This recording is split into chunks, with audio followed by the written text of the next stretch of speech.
Free your mind, free your mind. Yeah, yeah. Free your mind, free your mind. Yeah, yeah. Can we free your mind, free your mind. Yeah, yeah, yeah, yeah. I feel the chains coming off me. I feel the chains coming off of me. Feel the chains coming off me. I feel the chains coming off of me. Feel the chains coming off me. I feel the chains coming off of me. Feel the chains coming off me. I feel the chains coming off. Arrogance of the free slaves. What did they do when they took off the chain? The drama is never forgotten. Never fully rehabilitating that kind of sheet. Consider it a queen. Shalom, brothers and sisters. This is Elder Gocc of the Gathering Christ Church live here with our Wednesday broadcast. And fortunately for all of us, we will now shorten our broadcast to 2 hours per week. We have to leave some to be desired, you understand? So we want to shorten these, make them short and sweet, hit the points, and bring back Israel back to the Most High. Hence, our topic of discussion today, let's make Israelites great again. Our topic of discussion, make Israelites great again. Elder Lawyer, are you with me? Yes, sir. Shalom. Okay, you're coming in loud and clear. I can hear you. Our topic today, I didn't tell Lawyer anyone. I got this in the car on my way here. Really, I was thinking, okay, let's get a good point of discussion today. Let's make Babylon, well, not Babylon. Let's make Israelites great again. Now, the reason I mentioned Babylon is, well, Babylon, the Bible speaks of this place, is falling. And through the fall, we have politicians who are running on a slogan to make her great again. To all Americans tonight, in all of our cities and in all of our towns, I make this promise. We will make America strong again. We will make America proud again.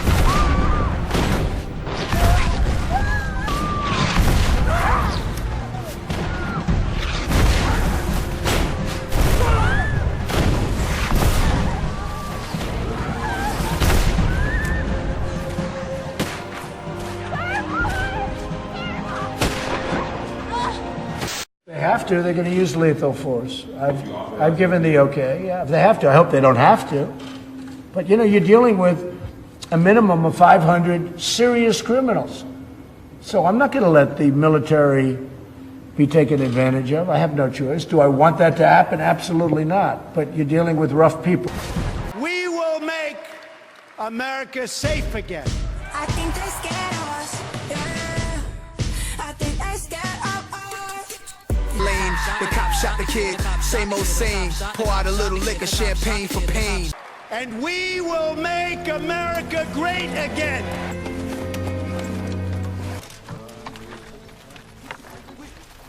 Mrs. Adams? The Negress will see to your trunks. Here, you boy. Get these up the stair. And you, and you. Come on, get to it. God bless you and good night. I love you. And you've heard him say it. So-called Donald Trump and others ran on a campaign slogan, let's make her great again. We've even seen Jesse Lee Peterson, a starch proponent for Trump, state the same, that we need to make her great again, and others. Well, first of all, I want to say, my dear friend, don't worry, Trump got this.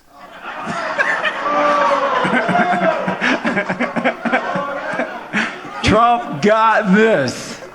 He will make America great again. When you ask, will what? Say it again. Will racism end in America? Habakkuk 2:12 tells us, woe to a city that build a town on blood. If it's not built on Christ, when the storms come, it's going to fall. Revelations 18th chapter tells us about that Babylon the Great is falling, and it's falling, and it can't get up. I don't care how much you try to pump Donald Trump up and try to claim that he can make this thing great again. You cannot have what you cannot keep standing what the Most High said would fall. Mind you, now, since Trump is a hot button topic and he ran on the slogan and won on the slogan, "Let's make Babylon or America great again," I thought that we would title this, "Let's make Israelites great again." Babylon is falling. It's falling. And through the fall, politicians are running on a slogan to make it great again. But here's a question. Was it ever great in the eyes of God? Well, shouldn't we be more so striving to make the people of the Bible great again? And how can we accomplish that goal, being that Babylon the Great is falling? Now, well, the problem lies in this task of making Israelites great again. It lies with our people, and the problem here is we're programmed into believing, brothers and sisters, that this country was built on biblical values and laws. That's what makes it so hard for us to make Israelites great again. We're letting them know that that we should be held to a higher standard morally according to the Bible, but they're yet cleaving to the so-called greatness of America. God, we thank you for an opportunity to speak about the hearts of those who sometimes cannot fight for themselves. Thank you for this moment to be able to share our hearts with the president and his administration. Dr. King said, we cannot influence a table that we are not seated at. And so we pray that this conversation will be fruitful and productive and honoring of the best traditions of this nation. Yes. We further pray that you will continue to give wisdom and insight to our president and his leadership team to be what our nation needs to build this country from the inside out, that we will continue to be a beacon of hope and light around this world. Bless his family, bless his health, and everything that he puts his hands to do. Yes. This is our prayer, and bless our time together. Jesus, in your name I pray. Amen. Amen. Thank you, Jim. Thank you, sir. I think he's done that before. What do you think? I appreciate it. Thank you. Maybe. So that's our problem, because our people believe that when America was great, it was great for us. Right? How we soon forget, right? So, let's start there. Was America ever great in the eyes of God? Well, if we as a people of God, now here's some food for thought for you brothers and sisters. If we as people of the Most High God come to the realization of how this country was built and who it was built for, then maybe we can fulfill the pure biblical mission given to us through whom they call Jesus Christ, to make Israelites great again. A lot of Christians and those who believe in the Bible don't understand that that was Christ's full mission while on earth. And I'm going to talk about this. Let's make Israelites great again. Now, here's the problem. Like I've mentioned before, the majority of us believe that America was built on the what they call the Judeo principles of the Bible. I have some information for you today, okay? That's going to show you that everything we've been taught was a lie concerning this land, and that we were lied to on purpose so that we could build a tower socially, politically, religiously against the God who made us. So we were we were programmed through ignorance to believe that the greatness of Babylon is aligned with our greatness and our destiny. Well, any foundation that isn't built on Christ shall crumble, shall fall. So the question is here, was America ever great? And the founding fathers, were they Bible-believing, biblical, spiritual men? Now, I don't have to tell you what was going on with us. 218. Do I? Submit yourselves. When America was quote-unquote great. Not only to those who are good and considerate, but also to those. Right? Now, let me make this clear. Okay? I'm not a Democrat and I'm not a Republican. Okay? I don't believe in this satanic system. I don't believe that me participating in an election in a satanic fallen system is for God's people. Right? Let me make that clear. So for all of you so-called Democrats out there who are now, you know, I know a lot of people who are outside of the church or just listening to this organically or whatever the case is might think, well, okay, he isn't pro-Trump, he must be Democrat. No. Let me tell you, Democrats on the surface policies are worse than Republicans. Liberal means to sin and do its thou will. Now the Republicans are wicked and evil too at the core. Child molesters, rapists, thieves, you name it, is going on either side of the aisle. But yet they propagate and run on the values of family, morality, home. But we all know that Democrats and Republican, they're either side of the same coin. And we're going to show you whose coin is being flipped here. Now, for those who've just come in, our topic is make Israelites great again. Now, before we can make Israelites great again, we must expose the fact that the land they call great or thought was built on God wasn't. We must begin to pull Israelites, God's people, the poor, mind out of the ideology of America, the hope of America, in hopes of them pulling their brick out of Babylon to build Christ's kingdom. Now, when we think of how America was founded, we go back to the Declaration of Independence. Just a few days ago, Veterans Day was celebrated, okay? A day to celebrate the sacrifice of fallen heroes as they, you know, who have fought for what they call the freedom of America. Now, I have nothing against brothers and sisters who have fought and died for what they thought was right. Okay, let me make that clear. But all in all, we should understand now that the Most High said, telling us that Babylon the Great is fallen, we should understand more so, brothers and sisters, what side we should fight on going forward. And I'm not speaking of a physical fight, a spiritual fight. Right? So we understand that America was built on certain tenets, certain beliefs.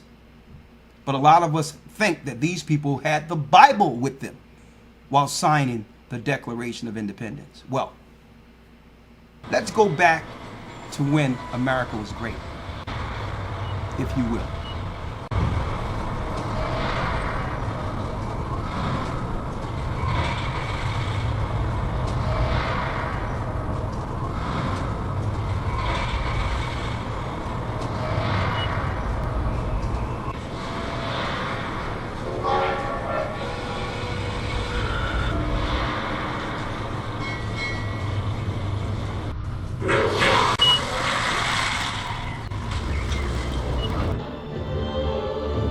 Check this out.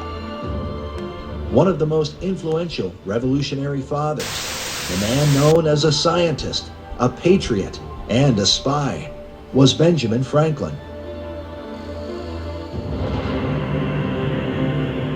Sir Walter Isaacson said that Benjamin Franklin was the most accomplished American of his age and the most influential in inventing the type of society America would become. This is very significant when one considers the direction America has taken since the time of the Revolution. Franklin is one of the most significant founding fathers. He was the only founder who signed all of the establishing documents for the United States, the Declaration of Independence, the U.S. Constitution, and then the Treaty of Paris that brought an end to the war with England. Franklin, of course, known for, having discovered or channeled electricity through flying the kite and so on. He was known as a scientist, an inventor, as a great mind, and indeed he was a brilliant man. He was also well known, Benjamin Franklin was well known as a Freemason. It was said that he only missed a handful of lodge meetings in his entire lifetime. But Masonry was just one of the secret orders to which Franklin belonged. Franklin was a member of secret societies, mainly Freemasonry, in America, in England, and in France. And those were the three countries that were involved in the American Revolution. He was master of the Masonic Lodge of Philadelphia, and while over in France, master of the lodge in Paris, from which sprang the French Revolution. Over in England, Franklin was involved with a group known as the Hellfire Club. And this is very well documented. You even find in Time Magazine talks about Franklin's involvement in the Hellfire Club. The History Channel has documented his involvement in the Hellfire Club. There's a number of books and articles and essays and things like that that you can read about him being involved with this group that was known as the Monks of Medmenham Abbey. That was their original name. And then they were kind of nicknamed the Hellfire Club later on. We read that the Hellfire Club was an exclusive English club that met sporadically during the mid-18th century. Its purpose, at best, was to mock traditional religion and conduct orgies. At worst, it involved the indulgence of satanic rites and sacrifices. The club to which Franklin belonged was established by Francis Dashwood, a member of Parliament and friend of Franklin. The club allegedly took part in basic forms of satanic worship. In addition to taking part in the occult, orgies and parties with prostitutes were also said to be the norm. Make America great again. The Hellfire Club was said to be a satanic occult organization that operated underground there in England, and they even had a phrase over the front door of their hideaway, and it was taken from the French priest Francois Rabelais, and it was, "Do what you will shall be the whole of the law." And of course that same phrase is picked up in the 19th and 20th century by Aleister Crowley. Workmen have dug up the remains of 10 bodies hidden beneath the former London home of Benjamin Franklin, the founding father of American independence. The remains of 4 adults and 6 children were discovered during the restoration of Franklin's home at 36 Craven Street. The Times reported that initial estimates are that the bones are about 200 years old and were buried at the time Franklin was living in the house. Most of the bones show signs of having been dissected, sawn, or cut. One skull has been drilled with several holes. The article goes on to suggest that the bodies may have been the result of the experiments of Dr. William Hewson, who was a friend of Benjamin Franklin. Hewson apparently ran his medical school for 2 years in Franklin's home. For the record, the Benjamin Franklin house officially agrees with this explanation.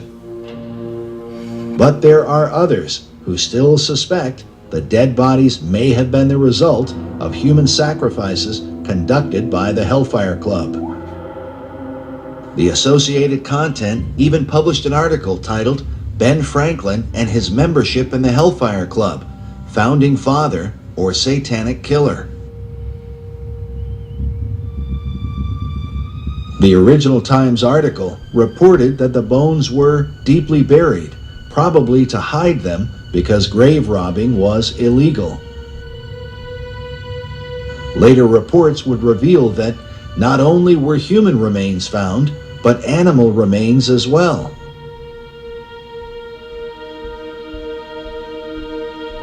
From the published photographs, some of the bones appear to be blackened or charred as if by fire.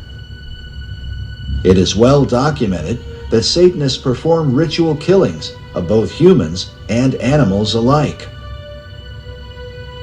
Could Franklin and his Hellfire friends have been working with Dr. Hewson to provide him with fresh bodies?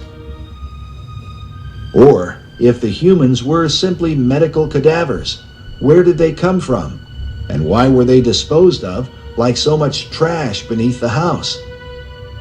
Why not give them some kind of proper burial? If thieves could sneak into a graveyard to steal a body, they could certainly sneak in to put one back.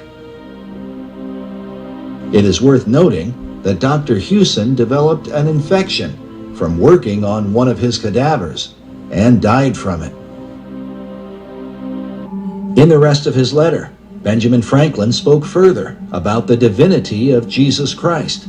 He said, "It is a question I do not dogmatize upon, having never studied it. And I think it needless to busy myself with it now, when I expect soon an opportunity of knowing the truth with less trouble." Franklin is acknowledging that he believes he is close to death. He believes he's getting ready to die. And rather than investigate the claims of Christians in every generation concerning the Lord Jesus Christ, he says it's needless for him to busy himself with it now. And this is why, sadly enough, these men, Franklin, Jefferson, Washington, John Adams, Thomas Paine, these were great men. These men walked like giants upon the earth in their day. And it's why their moments, their lives are recorded right up to their dying moments. There was somebody with them when they died. And sadly, we don't have any evidence that Benjamin Franklin ever repented of this view before his death. Hold up now. Let's examine this for a moment.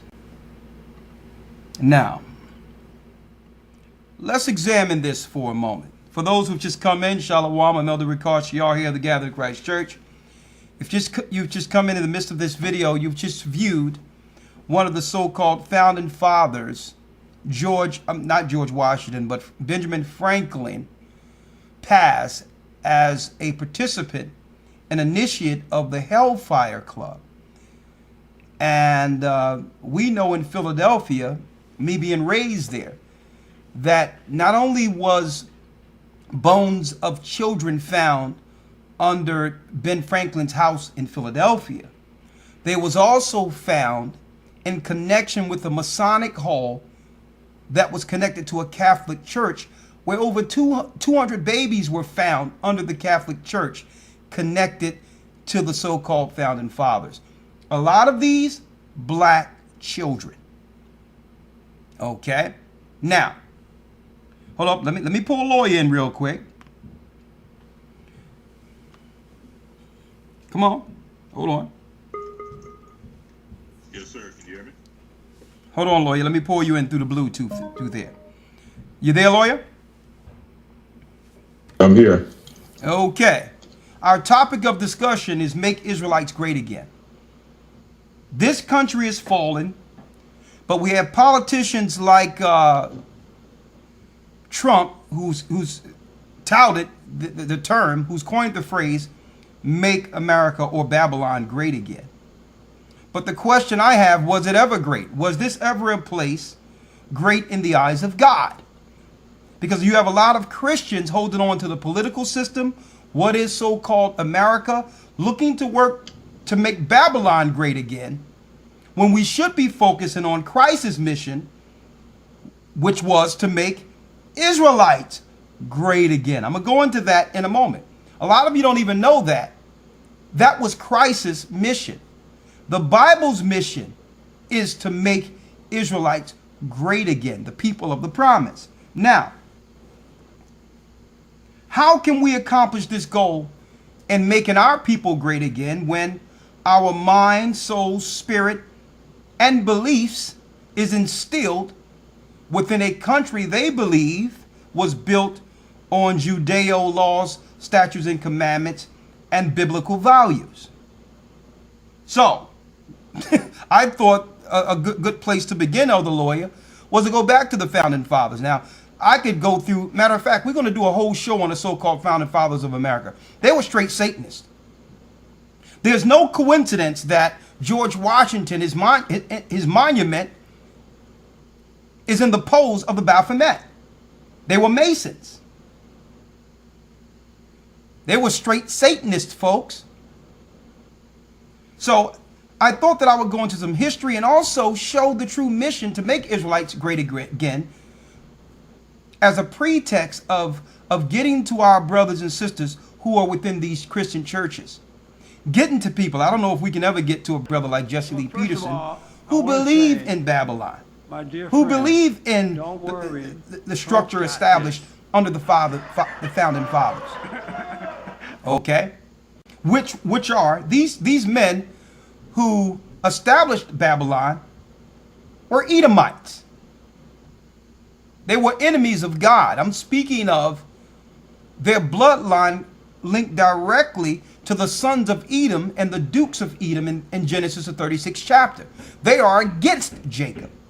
They are against Israelites. Now, so we have to really teach this on a level our brothers and sisters can understand, because to some degree, it's our people still holding a fallen land up,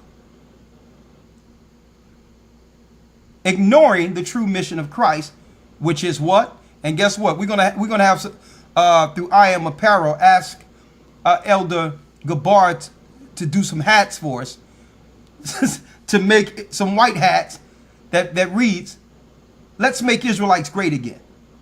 But anyway, so let's start here, right? If we as a people of God come to the realization of how this country was built and who it was built for, then maybe we can fulfill the pure mission given to us through the Bible and Christ. What is that mission?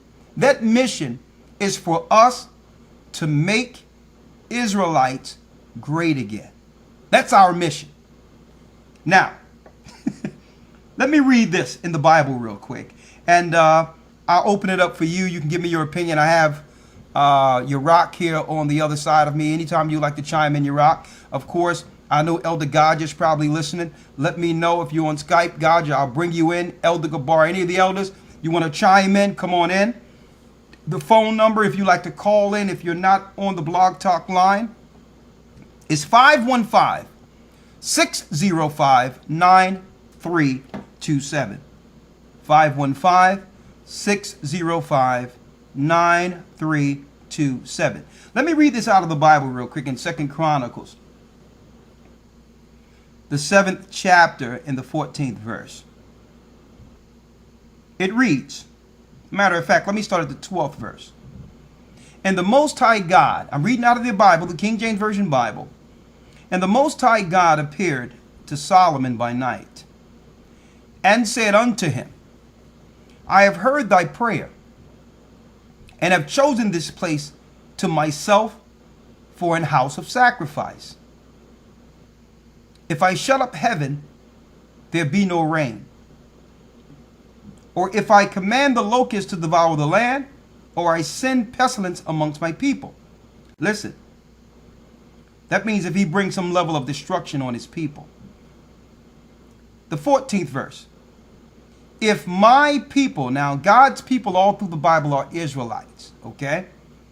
If my people, which are called by my name, shall humble themselves and pray and seek my face and turn from their wicked ways, follow those laws, statutes, and commandments written of in the Bible, then will I hear from heaven and will forgive their sin, and I will heal their land. See? Now mine eyes shall be open, and mine ear shall attend unto the prayer that is made in this place. For now have I chosen and sanctified this house, that my name may be there forever, and mine eyes and mine heart shall be there perpetually.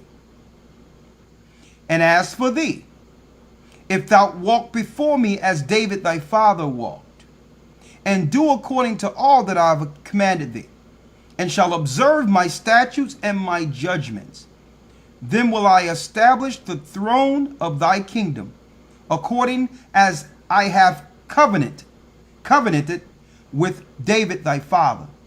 There shall not fall thee a man to be a ruler in Israel.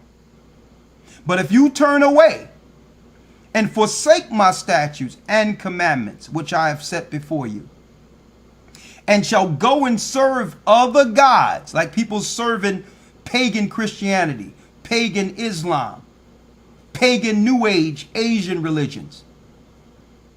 But if you turn away and forsake my statutes and my commandments, which I have set before you, and shall go and serve other gods and worship them, then will I pluck them up by the roots out of my land, which I have given thee, and this house, which I have sanctified for my name, will I cast out of my sight, and will make it to be a proverb and a byword. Will be the less in the world, being called names, bywords, among all nations. Brothers and sisters, obviously we broke the law, statutes, and commandments as Israelites. To him as master. So clap your hands. Like this. Come on. Come on now. Clap your hands.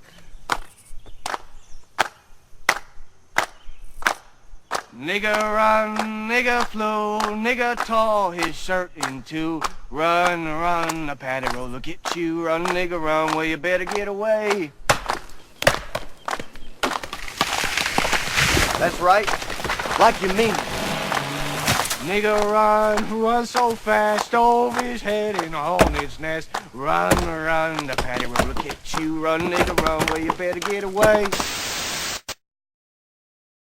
And when we did this, that's when this world or this nation became great, using the children of Israel to build their empire. Hence, you have politicians like Trump saying, let's make America great again. Our fall has become the greatness of the nations. So now the Most High is turning it around. While Babylon is falling, the children of Israel are rising.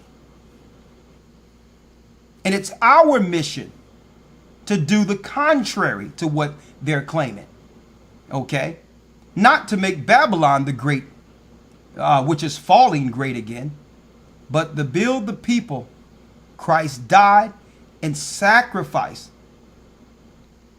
and shed his blood on the heavenly tables for, the children of the covenant. Let's make Israelites great again. Elder Lawyer, you there? Yes, sir, I'm here. It's all yours, my brother. All right, all right. I mean, there's quite a few things. I mean, so much has come out in the few minutes that we've been on that I have quite a few things to touch on, but I'll try to be brief as possible. First, starting with the title itself, which is profound. Let's make Israelites great again. And for those who may be falling upon this broadcast for the first time, those who may not know who Israelites are may be asking themselves two questions. Who are the Israelites? How do they relate to us? And were these people ever great? Well, to answer your question, the first question, who are the Israelites? I will refer you to a video that we did a few years ago dealing with the 12 tribes of Israel lost and found. If you go to that video, it will give you everything you need to know concerning the Israelites, who they are, and how they relate to us today. The second question would be, if we, as the so-called blacks or so-called African Americans, Hispanics, Native American, Indians, so on and so forth, if we are the Israelites, were we ever great? Or were we, as the so-called minorities of the earth, ever great? Now, some people may say, well, yes, we as the minorities were great as the Egyptians, predominantly those who are of African American persuasion. Those who are of the Hispanic persuasion may say, yes, we were great as the Mayans and the Incans. And those of the Native American Indians may say, well, yes, we were great as the tribes, the Cherokee and all the other tribes of the Americas. Well, brothers and sisters, we know that according to history and according to the Bible, that we were great before there was any such thing as a Native American Indian or a Mayan or an Incan. And when it comes to Egypt, we were not the Egyptians. We were the people serving the Egyptians who made Egypt great. So just to elaborate on these points, I'm going to just read a few scriptures, first dealing with the book of Deuteronomy chapter 7, verse 6, to show you what the Most High once thought of the 12 tribes of the nation of Israel, who we are. Deuteronomy 7 and 6 tells us, "For thou art an holy people unto the Lord thy God. The Lord thy God hath chosen thee to be a special people unto himself above all people that are upon the face of the earth." So at one point, the people who are considered minorities in this earth were viewed as the special chosen people of God, who he chose above all nations that are upon the face of the earth, including the same people who are championing the idea of making America great again. Yes, we were once even greater than these people. Okay? Now, if we go to the book of Lamentations, I'm going to go there real quick and please bear with me. The book of Lamentations asks a question, the same question that I posed earlier. Were we ever great? And not only does it pose that question, it also asks a few other questions concerning if we were once a great people, how did we come to such a state? Lamentations 4 and 1 says, "How is the gold become dim? How is the most fine gold changed?" So this is showing us again what the Most High once thought of the 12 tribes of the nation of Israel. He viewed us as fine gold that has now become dim, meaning we're like gold that shined forth but has now lost its luster, that has now lost its shine. It goes on to say, "The stones of the sanctuary are poured out in the top of every street.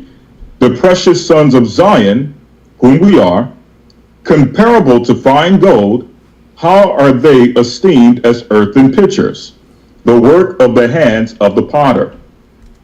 So again, we were once great, we were seen as fine gold, but eventually we lost that greatness. We lost that shine. We lost our luster. Okay? When you get the opportunity, read the book of Deuteronomy chapter 32, verse 15, where it asks the question, or when it goes into the fact that Jeshurun waxed fat against the Most High. Jeshurun being a symbolic name for the nation of Israel, and how we turned our backs on God and eventually became came to a lower state. Okay? Now, the second part that I wanted to address is concerning America and its beginning, because another part of the question that was posed was America ever great? And to answer that question, I'm going to go to the book of Habakkuk chapter 2, verse number 12.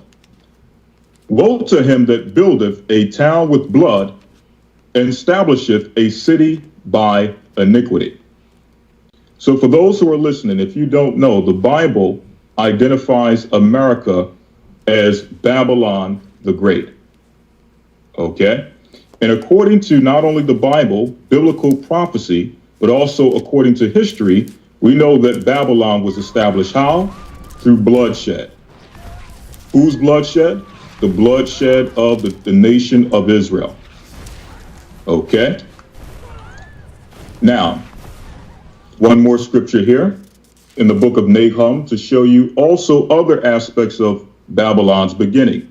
Not only was it established on bloodshed, we know that Babylon was also established on what? Witchcraft and slavery. If we go to the book of Nahum chapter 3 verse 1, it tells us, "Woe to the bloody city. It is full of lies and robbery." And yes, those are two other aspects of Babylon's establishment: lies and robbery, thievery. The prey departeth not. The noise of a whip, the noise of the rattling of the wheels, and of the prancing horses, and of the jumping chariots. The horsemen lifted up both the bright sword and the glittering spear, and there is a multitude of slain, and a great number of carcasses, and there is none end of their corpses. They stumble upon their corpses. Because of the multitude of the whoredoms of the well-favored harlot, the mistress of witchcrafts, that selleth nations through her whoredoms, and families through her witchcrafts. Behold, I am against thee, saith the Lord, and I will discover thy skirts upon thy face.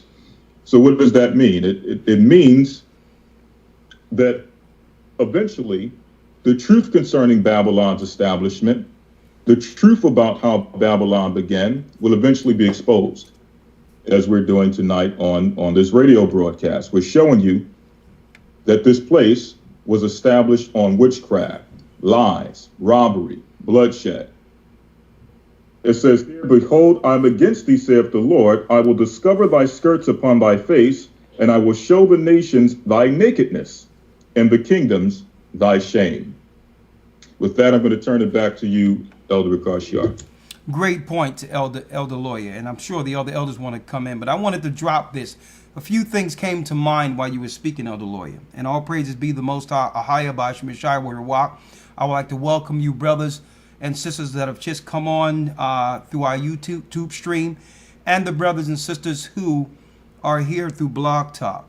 Now, we've just established that the so-called founding fathers, that so-called signed the Declaration of Independence, who were the so-called great men who are revered throughout all of American history, were Satanists. Now, of course, the Bible identifies the rituals and the witchcraft and the evil America was founded on, okay? And the whole deal is a lot of our brothers and sisters in these churches are brainwashed. They believe that these Christian churches, they believe in the Christian churches that the so-called founding fathers established America on Christianity, on Christian values. These were Satanists, folks. That's number one. I don't have to explain to anyone when they claim, well, how far we have fallen as a country. Listen, this country was evil from its inception. So I'm perplexed when I hear a pastor come on our broadcast or whenever we've had past discussions when they say, well, this country was built on morality and righteousness. What are you talking about? When was America ever great? When was it ever righteous? It was built on slaves. Those slaves are prophesied in the Bible. They are named the children of Israel. But that's just on one side of things, because some people would think that, well, okay, this is some type of racist thing where we're now here to beat on white people. No, we're here to speak the truth concerning Christ's mission. And eventually you'll hear that.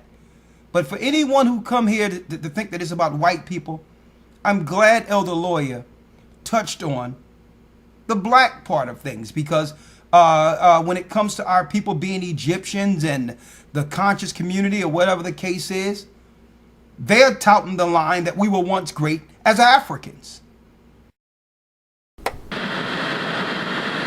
People talk about, a lot of people talk about, a lot of people are just curious about, they want to know, Infodisi, why is it that you have black people globally all over the world, different continents, different countries, different cities, different states, all over the world. Why is it that the blacks in America want to identify with ancient Kemet so much? I see clips on YouTube of the So-called Egyptians now telling blacks, you have no history here. Leave it alone. I see blacks here saying, we're crazy. Your mother ain't Egyptian. Your mother's from Maryland. Your mother's from Virginia, North Carolina. Where'll get ancient Egypt from? Y'all want to be kings and queens so bad. Why does it seem that Infidisi, we just resonate with it so much, brother? Go ahead, brother. Again, E.M. Hotep, Brother Rich, I appreciate the question.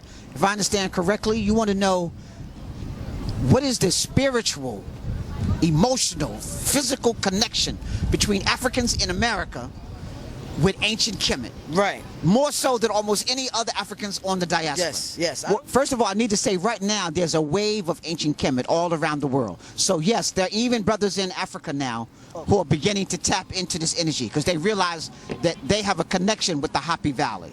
But not to the level or the extent as in America. I need for people to look at the Nile Valley, or we call the Happy Valley. And if we looked at Egypt, Sudan, Ethiopia, Somalia, Kenya, Tanzania, if we look at that area, the Rift Valley there, we'll look that they went under several invasions. And so if we take ancient Kemet going back to 4000 BCE, great civilizations lived there.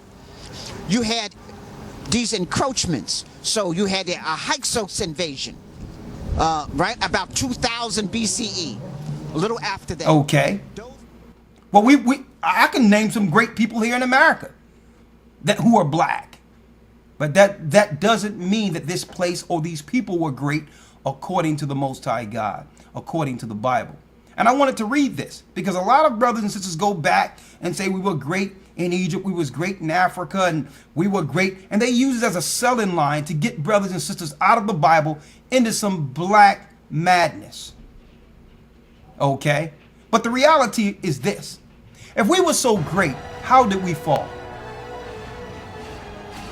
Our fall was of biblical proportion, folks. Think about it. We didn't just fall under one nation. We fell under them all. So what good is your greatness you're teaching if you can't now teach the same what led to the fall?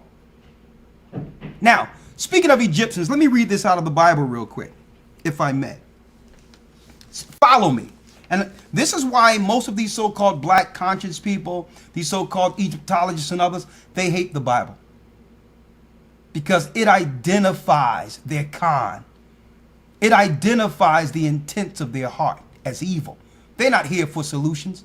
They're here to play the we were once great game. No solutions. That's why they hate the Bible, because the Bible brings resolve. It gives us purpose. It gives us reason. It tells us how we fell to such a pass and how to overcome our captivity above all. And it teaches us how to make Israelites great again.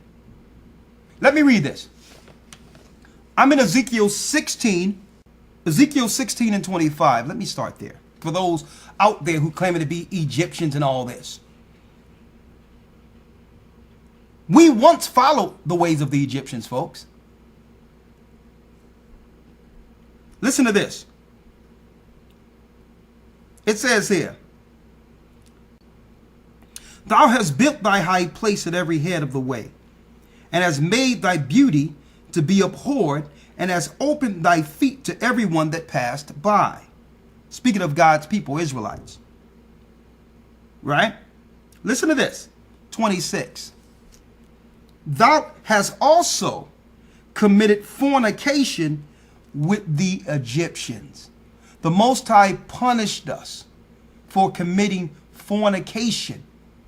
That means perversions and evil sex acts like the Egyptians. A lot of you don't know, the Egyptians were a bunch of freaks and perverts. That's why the Most High wanted to separate us from that. They were dealing with sex magic and all that. Homosexuality, pedophilia. Why do you think there's so much protection in the conscious community for people like Bambaataa, Planet Rock, and he got different Egyptian and Ankh hats on and all that? Why is he protected? Why is there so much protection? Why was there so much protection? The white man had to take down Dr. York. The white man had to take him down. Why was there so much protection for these pedophiles? and homosexuals all throughout the community, because that's the true spirit of the Egyptian. They bring forth this game, we were great, to lure us out of our only protection and hedge, which is the book itself, the Bible. To do what? To lead us into perversions, evil and wickedness. And when you point out their wickedness, they'd be like, well, hold up now, I'm black. We all should align against the white man, to let you know this ain't about just going against some so-called founding fathers. The Egyptians did it to us before the white man did. So in order for us to make Israelites great again, we must identify each step of our fall. Who was behind it? Not just the last guy who's ruling over us. Okay? The Egyptians, the Bible speaks of, we fell because we went back into the evil, wicked perversions, homosexuality and all that, sacrificing children and all that. We started following the Egyptians, and the Most High did what? He cursed us. He sent the white man against us for our evil. Let me read this again. Thou hast also committed fornication with the Egyptians, thy neighbors. We were neighbors of the Egyptians. Okay, we're Israelites. The Egyptians, thy neighbors, great of flesh, and has increased thy whoredoms to provoke me to anger. We started to do as thou wilt. And that's what's going on in those conscious community and all these Egyptologists. Look at the mess that's going on amongst them. No laws, no righteousness, no code. See? In order for us to make Israelites great again, we must do away with the whole conscious community. All of them. Anyone that don't belong to the Bible or believe in the Bible, they're enemies of God and they're enemies of us. They're enemies of Christ. We have to take a stand to make Israelites great again. It says right here, behold, therefore, because some people might say, well, what about the Arabs? It was other nations around us too, dealing with the same level of perversions, including the Ishmaelites, the Arabs. Child molestation, homosexuality, not keeping marriages sacred. This is why all of these religions hate the Bible, because the Bible was made to make us great again, folks. It's our covenant. It's our agreement. We've suffered for breaking this agreement. It says right here, behold, therefore, I have stretched out my hand over thee and have diminished thine ordinary food. Now you must depend on the nations to feed you, since we bit the hand that fed us, our God. His name is Ahiah, if you don't know. And delivered thee unto the will of them that hate thee, the daughters of the Philistines, which are ashamed of thy lewd way. Thou hast also played the whore also with the Assyrians, because thou was unsatiable. That means we weren't satisfied with our God, with him giving us the land of Israel, with us giving us a land flowing with milk and honey. We wasn't satisfied with his protection, that his hedge he had over us, protecting us from these nations. Because thou was unsatiable. Yea, thou hast played the harlot with them, and yet couldst not be satisfied. We were never satisfied as a people. Serving our God, being protected by him, wasn't good enough. So he said, you want to be like the Egyptians? I'm going to put you under them. You want to be like the other nations who are freaks, sacrificing their own children, kidnapping people, burning children at the stake? You want to be like them? I'll place you under them. It's the only thing that makes sense, folks. If we're not suffering a curse, what is this? Let me read this. Let me read this here. I'm in Baruch, in the Apocrypha, the 3rd chapter. the 3rd chapter. Let me read it.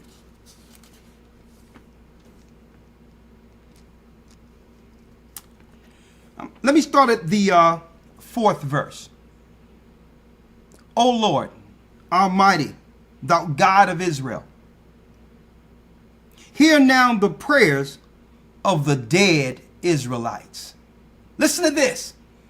Baruch the prophet is saying, hear the prayers of the dead Israelites. This is how we lost who we were. This is how we became dead to God. Hear the prayers of the dead Israelites walking in this earth like the valley of the dry bones, with no national origin, no purpose, no understanding, in total confusion. O Lord Almighty, thou God of Israel, hear now the prayers of the dead Israelites and of their children, which have sinned before thee and not hearkened unto the voice of thee, their God. For that which cause these plagues cleave unto us. What plagues? Sicknesses, confusion, being utterly destroyed by the other nations, and then blaming the other nations for our conditions. That's confusion. When you don't relate what's happening to you and your children, these generational curses, to your God, that's confusion. When you can only point to a white man, that's confusion. That means we'll never fix our problem and become great again. Because we'll always point to someone else outside of the sins we've always committed against our God. It says here, because the prophets of the Bible always prayed for Israelites, folks. Even Christ himself. They've always prayed for Israelites. This is a national book. It belongs to us. It fills in all the blanks, folks. I don't want to be known for growing a peanut or making a cotton gin to make it where I can pick cotton better. It's ridiculous. Okay? That don't make us great, folks. Being, Benjamin Banneker, the map maker, the great mason who designed the satanic Babylonian Washington, D.C. construct. Oh, a slave that designed his plantation house. He's great. Listen to this. Remember not the iniquities of our forefathers, the prophets prayed, but think upon thy power and thy name now at this time. For thou art the Lord our God, and thee, O Lord, we will praise. And for this cause thou hast put thy fear in our hearts, to the intent that we should call upon thy name. His name is Ahiah. I'm going to say it again. His name is Ahiah. For those who don't know, try it. That's his name. Use it. And praise thee in our captivity. For we have called to mind all the iniquity of our forefathers. Now we're starting to remember why we came to such a pass now. That our curse is generational. That if we continue to sin like our forefathers and follow the other nations like the Egyptologists and all these others, that we're doomed to the same fall. Now we understand we can't fornicate. We can't become, we have to repent from our perversions. We have to walk away from our immorality. That's the answer to becoming great again. Not blaming other people or looking back to when we had statues and we were building temples and all that. That's not greatness. Greatness is serving the living God while living. That's greatness. Showing our greatness while there's an opportunity. Not celebrating dead men from the past. People who are evil building statues. Okay, and you look back at these statues and all these relics, and like, it must have been great. Look at the pyramid. Guess what? A lot of those buildings that we revere, guess what? It was mortared with the blood of slaves, with our foreparents. Stop celebrating our tombs. What we should celebrate is the morality we can practice now to undo the curse and become great like the Most High God intended. Let me read this here. For this cause thou hast put thy fear in our hearts, to the intent that we should call upon thy name and praise thee in our captivity. For we have called to mind all the iniquity of our forefathers that sinned before thee. Behold, we are yet this day in our captivity. The white man didn't put us in captivity, folks. God did. This land was never built on anything righteous. It was a place to show the servitude to a fallen nation, our people, Israelites. And through this, the hope was to search for why we've suffered so. To cleave to the God who have done this, instead of following the other nations. Right? Listen to this here. Behold, we are yet this day in our captivity, where thou hast scattered us, for a reproach, a curse, to be subject to payments, bills. This is the Bible. We didn't have no bills, folks. It was our land. What we grow belonged to us. We would barter with each other. We didn't have to worry about debt. If we did have a debt, according to the law, after 7 years, that debt was forgiven. There was no such thing as debt when we were once in power.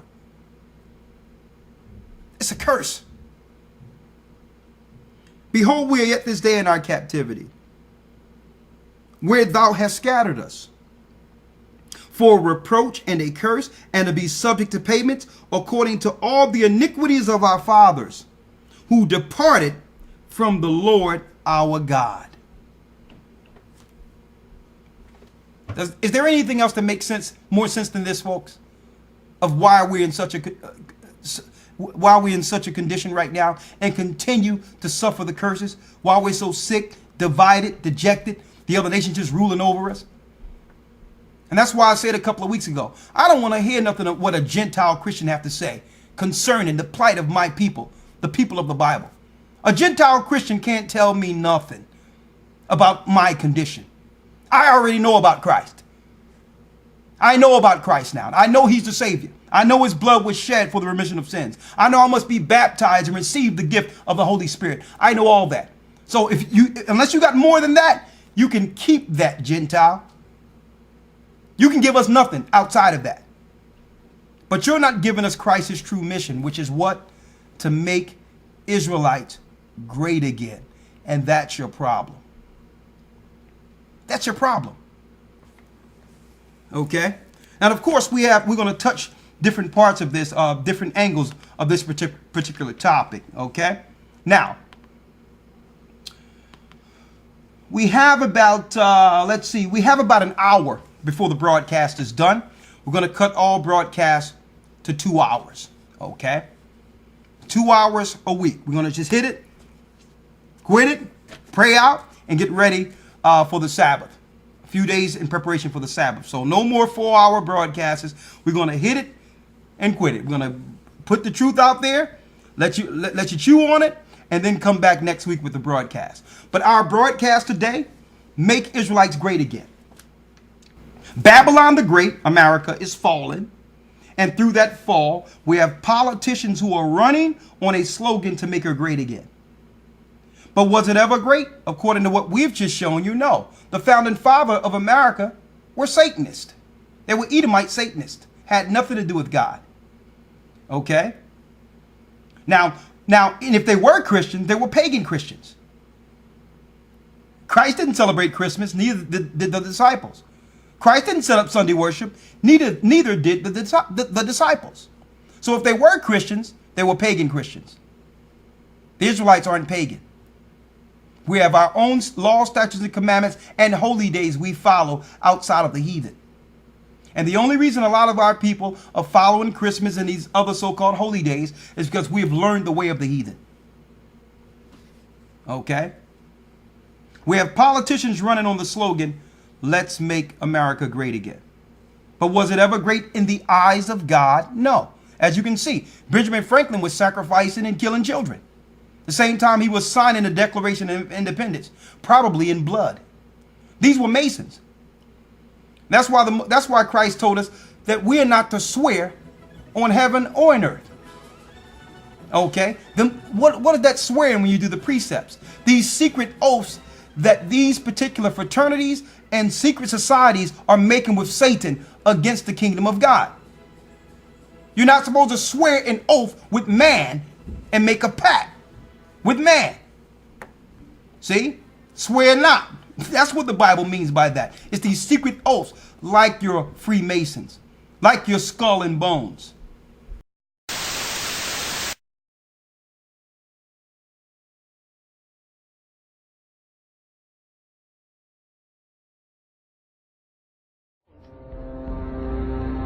He's come pretty close. She was part of a team that successfully recorded part of the initiation ceremony that takes place in the tomb's courtyard. Okay, you have the doorway here. Yeah. Okay, then to the right you have a hedge, and then you have an evergreen tree. If you follow that line straight back, courtyard's in there. Ah, okay. So that's where they have the ceremonies in the outdoor part of it. Part of it was indoors. So we only got to see the outdoor part.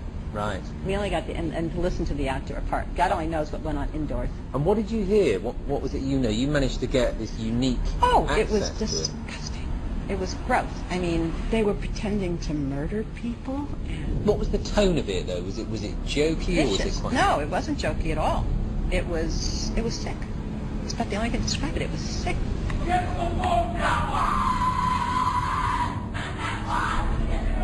What you're hearing is the first recording ever made of the Skull and Bones initiation ceremony. It has never been broadcast before.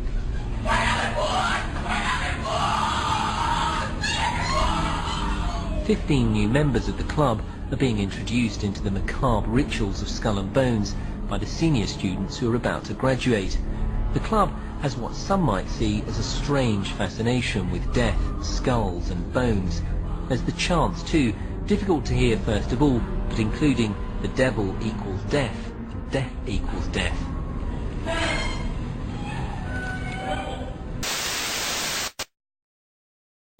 Okay, like your fraternities you have in your schools. When you stand up and pledge allegiance to the flag, you're making an oath. You're pledging allegiance against the God who made you. See? And the so-called founding fathers was a part of a fraternity. A Moloch sacrifice, children sacrifice, perverted fraternity. And that's the truth, folks. And that's when, quote unquote, America in their eyes were great. The same time they was doing that, guess what was going on? Captivity, slavery. A lot of us look back at that and say, okay, we're picking peas, cotton, we were swinging from poles, and we go into the old Negro vision of that, not realizing that swinging from poles was a ritual, a Moloch ritual. Them hanging us was a sacrifice. So we would hold to our children, understanding that these people were dealing with rituals. They would buy our children and all that for child sacrifice, folks. When you look in the Bible, it speaks of that. It speaks of that in the Old Testament. When you read Amos, the 5th chapter, how the 6-pointed star, even the 5-pointed star, all of them link back to the Star of Remphan, or what they call the Star of David, which is really the Seal of Solomon for child sacrifice. So you have these symbols all on their Masonic relics and temples. Because why? They're still doing what they did when America was founded, brothers and sisters. Sacrificing children. We're going to put it out there. This is the time that they're talking about, let's make America great again. When we were able to kill them at will. And during this time, they were slaves, so they couldn't say anything about it. Let's make America great again. Let's make Babylon great again. But the Most High God, with this Bible, has another plan. It's to make Israelites great again. Now, but the question is, how can we accomplish that goal as a people? That's the question. The problem we have here is that our educational system has programmed us into believing that this country was built on the principles and laws of the Bible. Nah, they lied. So let us start here. If we as a people of God come to the realization of how this country was built and who it was built for, then maybe we can fulfill our pure mission in Christ, through Christ, to make Israelites great again. Now, before I open up the phone calls, I would like to say that we have a new academy coming December 23rd. Okay, and we're taking enrollments now. Actually, if you are looking to participate, please get your enrollments in early so that we don't have to process all of these enrollments in the last minute.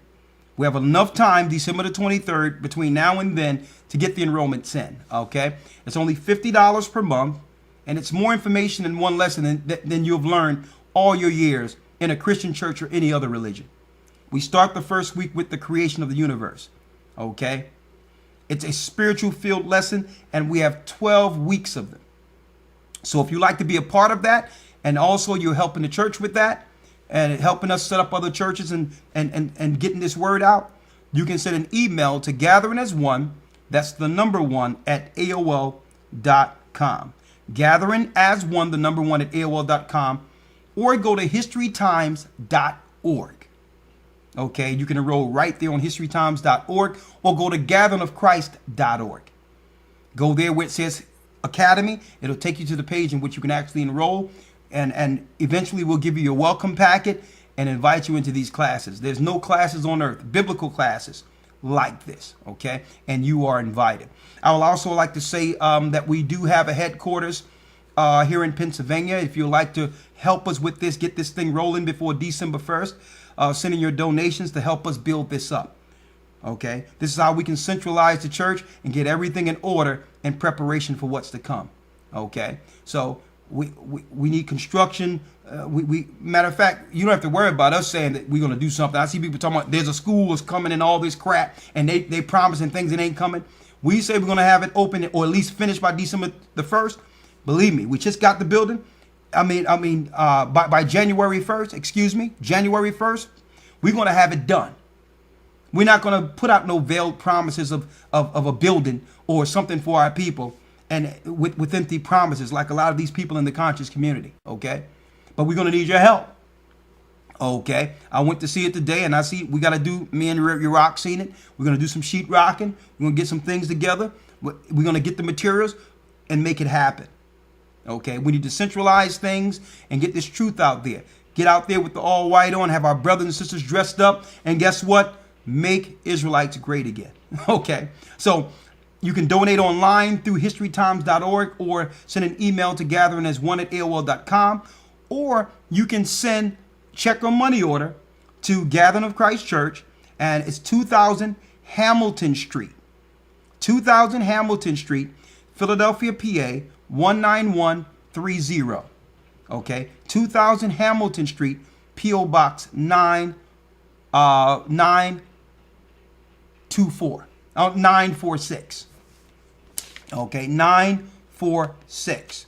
P.O. Box 946, Gathering of Christ Church, 2000 Hamilton Street, P.O. Box 946, Philadelphia, PA 19130. And let's make Israelites great again. Now, all right. So we're going to go through a few calls real quick. And the next portion is, how can we make Israelites great again? What was the mission, according to the Bible? To have us as a people undo the curse and become great like the Bible said we once were. Okay, we're going to go down the line and take a few calls. Don't forget, we only have a 2-hour show, so be respectful with time. We're going to let you all in. We have Brother Jolan from St. Louis, 314, then Sister Cora from New York. How you doing, Elder? I am blessed by the best, and his name is Ahia. Talk to me. Honestly, I just want to thank you, Elder Lawyer, Elder Shabbat, Elder Iraq, y'all been doing a great job setting up these churches. And I think that's how we're going to make these Israelites great again, by setting up these churches and putting the truth out there in this world, because there's a lot of deception going on and there's a lot of misleading going on in these churches. And just like the Pharisees, they don't want to relinquish their power to the true power. We just moved back from California back to St. Louis, and just to come back and find out that y'all have a church down here is a blessing all in itself. We about to hit that water in a couple of weeks, and I don't care if it's snowing or if it's hailing outside. As long as they telling us that we can hit some water, me, my wife, and my 2 children, we about to get wet. and I'm just truly grateful to y'all for that, and I just want to say thank you so much for putting that word out there like that, because it's changing lives at an impeccable rate. It's ridiculous. But I just want to leave on that note that y'all doing a bang up job. The way we can start doing it is by setting up these churches and sticking to this word and holding true to everything that doctrine tells us to stay true to.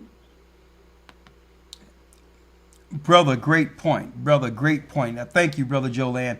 And like the brother said, this is how we make... thank you, Brother Jolan. I really appreciate it. I hit the button by mistake. I want to say thank you, Brother Jolan. You made some great points there, okay? Yes, sir. Yes, sir. Okay, I'm going to place you back on hold. And this is how we can make Israelites great again. Go out and preach the gospel of Christ. He was sent to the lost sheep of the house of Israel, to the Jews first, which are Israelites, and also the Gentiles. Well, guess what? We don't have to teach the mission to the Gentiles. Why? Because everyone knows out there is being taught that all Gentiles are accepted. So good, come on in. But we're not going to ignore the initial mission of Christ, Matthew 10:5-6. Okay? These 12, Jesus, Yeshua, sent forth, saying, go not into the way of the Gentiles, and into any city of the Samaritans enter ye not, but go rather to the lost sheep of the house of Israel. And as you go, preach, saying that the kingdom of heaven is at hand. Now we know in Matthew, the 28th chapter, when Christ resurrected, he expanded that mission beyond the Israelites to Gentiles also. But the problem in modern day theology is they're just focusing on what Christ said last and ignoring the original people, the covenant people that Christ went to and established his ministry with, who were all Israelites. That's the issue we have with the Christian church. They are boasting against the natural branches. They're saying it doesn't matter. That's ridiculous. How can the Most High have mercy on everyone else on earth, including Gentiles, and not his own people? How ridiculous is a doctrine? Is that doctrine? Where it doesn't matter about his own people because he's accepting everyone else. Is that ridiculous? Why can't he accept his people and you too? Why can't he accept his people first, like Paul said, and you too? You know why you don't want to accept that? Because you don't want to step down from your perch as the authority over our people. But the Most High is snatching it from you Gentiles. Okay? Our people will leave your churches. You have no business with your hot mess teaching our people these lies, these pagan lies. And the Lord will visit your idols. Your churches are crumbling. They're crumbling. You think we don't see what's going on? You have churches out here everywhere having to share space because why? The majority of the people are leaving your churches, folks. You have to rent out rooms in your church to make rent. You better come back. You Gentiles, step down and let us take our rightful place. Okay? Learn. You had your shot. Babylon the Great is fallen, and it's time for us to make Israelites great again. Next. Sister Cora. Shalom, sister. Good evening, Elder. For you? I'm blessed by the best. Talk to me.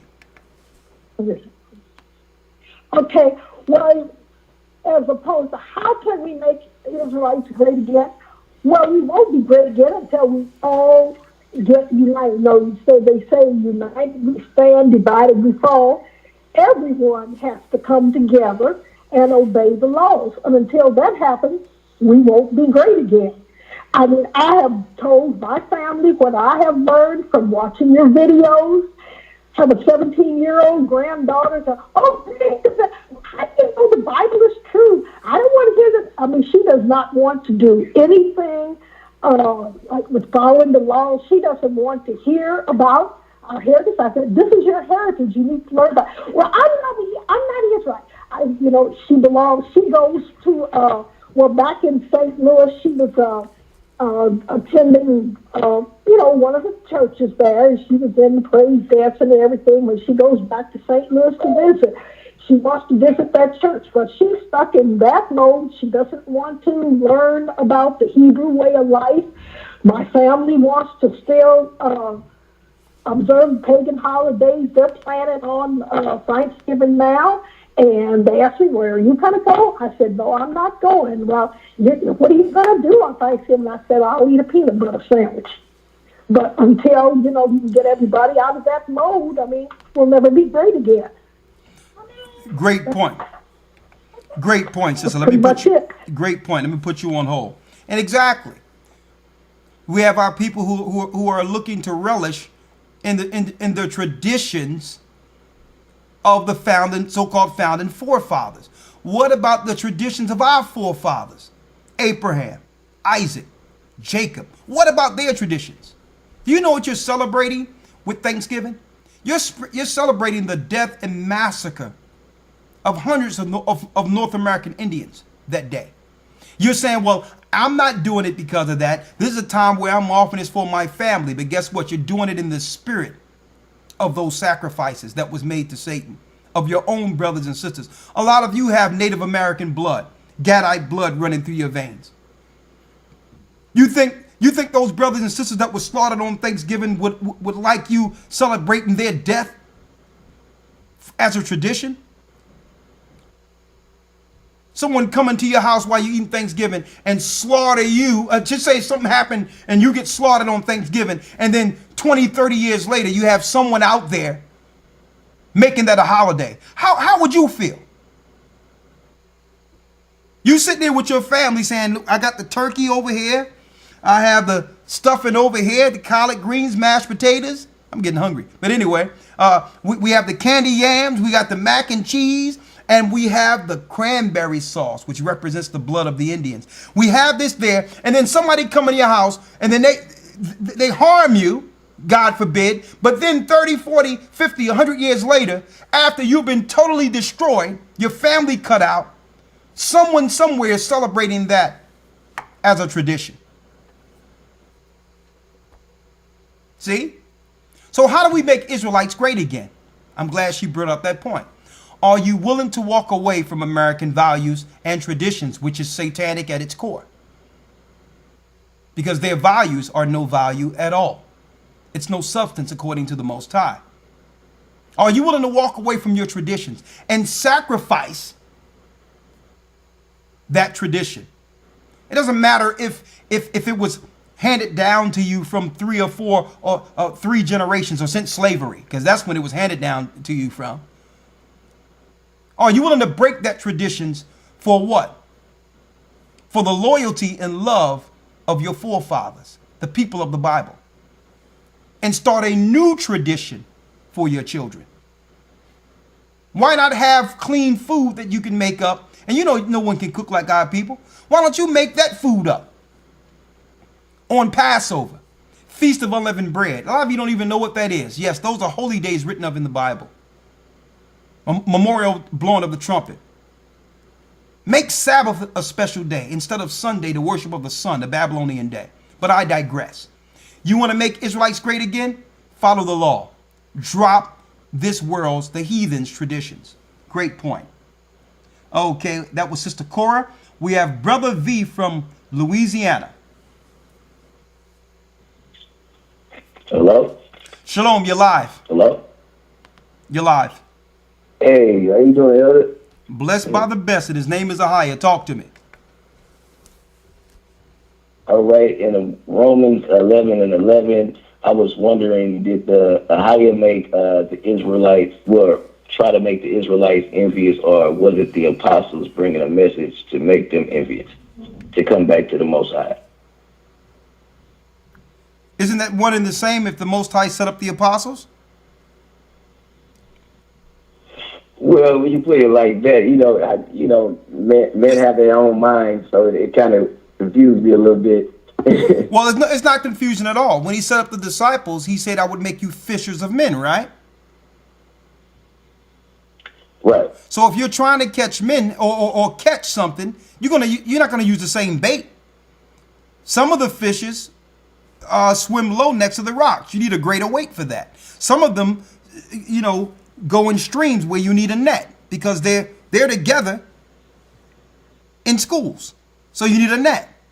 So Paul figured, well, okay, the Most High is magnifying my office to provoke you to jealousy. Through your fall, all of the nations are going to become rich. He was only stating prophecy that through our fall, all the nations would become rich. And through that, hopefully, it would provoke our people to jealousy and understanding that the Most High end up giving the nations what belonged to us. And through that, we would begin to serve him in spirit and in truth. So they weren't teaching anything outside of their direction. You understand? So there's no confusion about it at all. Mm-hmm. He says, because why? When you look at that story, listen, when you look at it, who did Paul go to first and was rejected? His own people. Yeah, so he was teaching outside the synagogue, telling them to come to Christ, and were being rejected. So he went the next Sabbath and spoke to the Gentiles, and then you had the same people looking at the Gentiles saying, you shouldn't be teaching them. This ain't for them. But he was like, oh, I was just with you. Right. The same way we'll have a scenario. Right. You understand? So he didn't deny his people. Yeah. But he's like, if you're not going to get it, then I'm going to give it to you. I'm going to get it to I'm going to get the word out. Now, if you examine this, a phone call right before you, prior to you, brother, right? A mother was just telling us what she's suffering with her daughter, giving her all this understanding, and yet she's denying it. She's an Israelite, right? But yet, if we teach a Gentile and a Gentile get it, you have all our people looking at it and saying, well, that ain't right. That's not an Israelite. Well, what difference does that make to you? We're giving it to Israelites who are rejecting it. But if they see other nations doing it, then it's sometimes with our people, they don't follow it unless they see the white man doing it or the other nations doing it. And then they'll be like, well, it must be good because it's white in it now.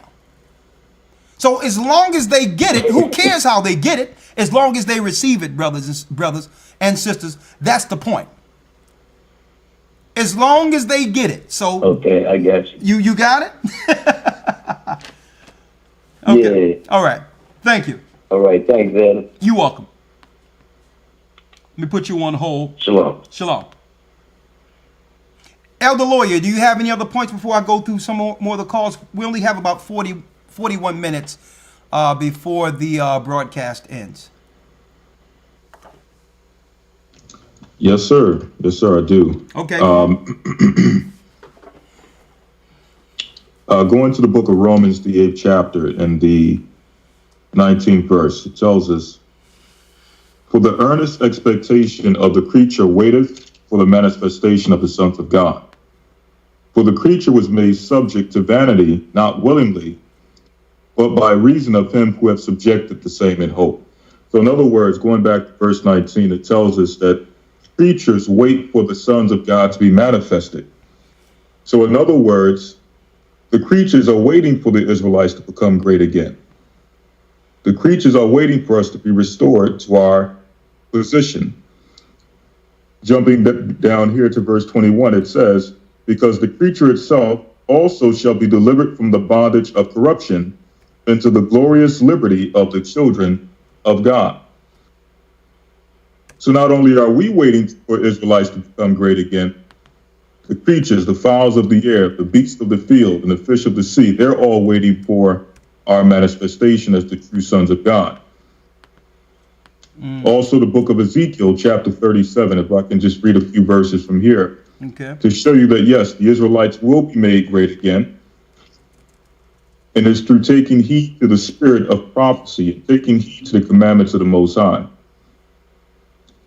Jumping here to the book of Ezekiel, chapter 37, I'll jump straight to it in verse 11. Then he said unto me, Son of man, these bones are the whole house of Israel. Behold, they say, our bones are dry and our hope is lost. We are cut off for our parts. Therefore prophesy and say unto them, Thus saith the Lord power. Behold, O my people, I will open your graves and cause you to come up out of your graves and bring you into the land of Israel. So yes, we're going to be brought up from the spiritual state of death, as Baruch spoke of earlier, about hearing the prayers of the dead Israelites. How are they dead? They're dead in their sins. So one day we will be raised up out of these spiritual graves with newfound life, with newfound spirit, newfound understanding, which will allow us to take our position as the true leaders of this earth. Verse number 13 says, And ye shall know that I am the Lord when I have opened your graves, O my people, and brought you up out of your graves. Jumping down to verse 12, or jumping down to verse number 21, it says, And say unto them, Thus saith the Lord God, Behold, I will take the children of Israel from among the heathen whither they be gone, and will gather them on every side and bring them into their own land. And I will make them one nation in the land upon the mountains of Israel. And one king shall be king to them all. And no, that king is not Donald Trump. That king is not Barack Obama or any other president that you can set up and establish over this current kingdom. Exactly. That king is Christ. Exactly. And one king shall be king to them all, and they shall be no more two nations, neither shall they be divided into two kingdoms anymore at all. So that's it. I'll turn it back over to Elder Akash Yar. That's pretty much it. Thank you. I'm glad you brought that out. And another point is, let me tell you, make it clear. Us stating that making Israelites great again isn't speaking against other races of people. Let me make that clear. Because when the righteous bear rule, the people rejoice. Okay, it's pressed upon all nations, all people, to make Israelites great again. This world has fallen. Y'all have tried it y'all way. Look how evil and wicked this world has become. Because why? There is no guides, no righteous guides. Why? Because the righteous sits on the ground, while the servants, like it tells us in the Proverbs, while the servants sit on horses. You got the unrighteous ruling. So look at our state. You have to realize, for you Gentiles, let me tell you, I know you don't want to admit it, but you need the true gospel of Christ. You need Israelites to take their proper place in this earth and to stop sinning against God. You need it. Okay, so I'm not saying that, I don't come from the perspective of God is dealing with Israel and nix all other people. There's no value in other people, because Christ is not from that perspective. Okay? Christ isn't from that perspective. So when we say make Israelites great again, all nations should be trying to do so. Stop lying to people. Break down your mosques. Break down your pagan churches and allow and set God's people free. We don't want to hear anything from you Gentiles outside of what the Bible is saying concerning us being Israelites. We don't want to learn under your imams. We don't want to learn under your pagan Gentiles anymore. You're finished. That's our problem. Because at the helm, at the height of your authority is witchcraft, sorcery, evil, wickedness, perversions. All the things that led to our downfall. You can teach us nothing now. You had your shot. I would like to emphasize that. It's Israelites' time. It's time for us to make Israelites great again. All right. Brother Malcolm. There's a few people here. Sister Lisa from Florida. Shalom, sister, you're live. Good evening, Elder. How are you? Blessed by the best, and his name is Ahia. Talk to me. Yeah, my thing with the making Israelites great again would be if our people want to be great again, or what will it take to be great again? Because even with and this is just my opinion, with my own family, it's a lot of accountability in this truth, and following the laws, statutes, and commandments. It's a lot of accountability, and with my own family in the church, because that's where I came from, it's being rejected. So my thing would be, do we even want to be great again, or what will it take to make Israelites great again? I think it would be my question, because everyone can be we're Israelites, but there's a lot that comes with that. It's not just about being an Israelite. It's what will it take, in your opinion, to be great, or their opinion to be great. In my opinion, being great is following the law, statute, and commandments, and accountability. So I was just wanting to bring that out. And then, Elder, just on a quick note, I made a donation, and I want to make sure you got it, and I want to know if you can call me and my husband off the radio whenever you get a chance. I want to let you know what the banks are now doing. Once I tell you the story, then you can bring it to the public after I let you know. Okay. But I wanted to make sure first you got that donation through PayPal is the way I did it. Okay, one second, Sister Lisa, and I thank. 1 second, Sister Lisa, and I thank you and your husband for all you do. You've always helped the church, and I want to thank you first and foremost. Hold on, Sister Lisa. Let me put down your number again, and we'll call you once the broadcast ends. Okay. Okay. Yes, sir.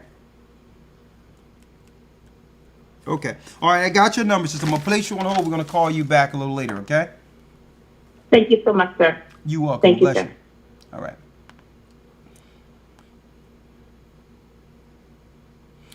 And I'm glad she made a good point, because on the surface, we are a great people, but we don't. It's a shame that we don't relate our greatness to our God. The nations follow us. They know there's something about us, but we're using that stature, that power, for evil, and that's the problem. It's a shame that that we can't glorify our God and our talents, and it's all about us being recognized as individuals for what the Lord has blessed us with. Okay. Now, let me make it clear. My idea of making Israelites great again is rooted in Abraham. Abraham had faith. He believed in the living God. Okay? He had total faith, and his faith was rooted and grounded. Okay? And above all, unwavering. Even though his father was a pagan. A lot of you don't read the Old Testament. Abraham's father was a pagan, but he didn't follow the ways of his father. He stood with the God of his forefathers, who were righteous before the flood. Okay, such as Seth in the place of Abel, Enoch, who was translated and seen God, Noah, Shem, who taught Abraham, and Abraham. So my understanding of making Israelites great again is rooted in the faith with the faith of Abraham, and understanding he would one day promise that son who through that seed of Abraham would die for the sins of our people, and therefore give us a kingdom. Our kingdom, brothers and sisters, is next. So this awakening, it's really about preparation for what the Lord prophesied concerning the kingdom of heaven. We're at the end of our servitude. It's time for us to take our rightful place as Israelites and position with the Most High and begin to serve and understand his laws, statutes, and commandments so he can guide us through this and protect us through these troubled times. It's time for us to stop fighting each other, showing variances or hatred one amongst another. It's time for us to lay all those things down and come back to the living God and give him all the glory. Okay? Now, the most important piece in this is what makes us great is what? Above all, the fulfillment out of Abraham, Yeshua, the anointed, the Messiah, Christ. He's what makes Israelites great again. Because he's the Israelites that all Israelites must believe on. Okay? To receive this kingdom that was promised through Abraham. Through Christ, we can make Israelites great again. We have Brother Malcolm from Arkansas. Shalom. Can you hear me? I can hear you, brother. You got 1 minute. Shoot. Let's do it. I just wanted to say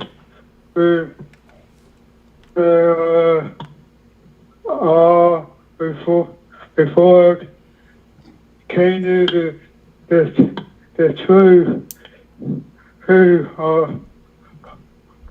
there's one I always have wondering how we wonder and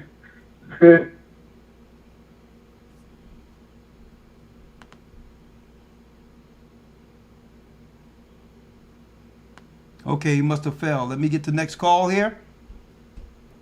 We got, let's see here. Oh, yeah, he dropped. Okay, let's get 701 area code. 701 area code. Shalom, you're live on Blog Talk.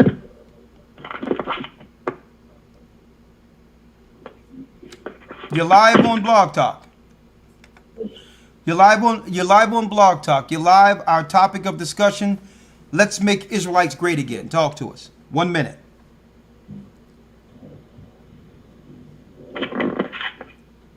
(701). Let's go to the next call. We have Brother Lavender from North Carolina.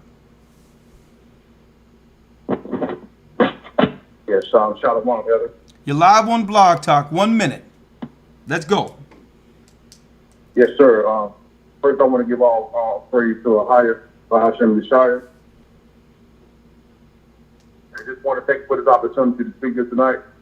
Before I give my comment quickly, I just wanted to thank you personally because you hear these stories all the time, but I just wanted to let you know that you impacted my life in a great way. For 8 years, I served as an associate pastor in a Baptist church and was awakening through your 12 tribes law teaching. And so I just give honor to a higher for reaching me in my place of thinking that I was right and thinking that I was doing what the Most High called me to do. And by your ministry and by all the elders that GLCC has helped me come to be a servant of the Most High God and change my life and use my ministry to wake up 12 tribes as well. So I wanted to thank you for that. But just for the topic tonight, sir, I wanted to say that I believe that in order to make Israelites great again, I think it needs to start on an individual basis. I think it's all about self-examination. We as Israelites, a lot of times we focus on the system, we focus on the Gentiles, we focus on all things that have been done to us and this and that. But I think it's going to have to start with an individual basis. 1 Corinthians 11:31 says that if we judge ourselves, we shall not be judged. And so I think that once we make it a point to work on ourselves, it will make us better men, it will make us better women, which will make us better families, which will make us a better community, which ultimately will spring into the community and make the community better.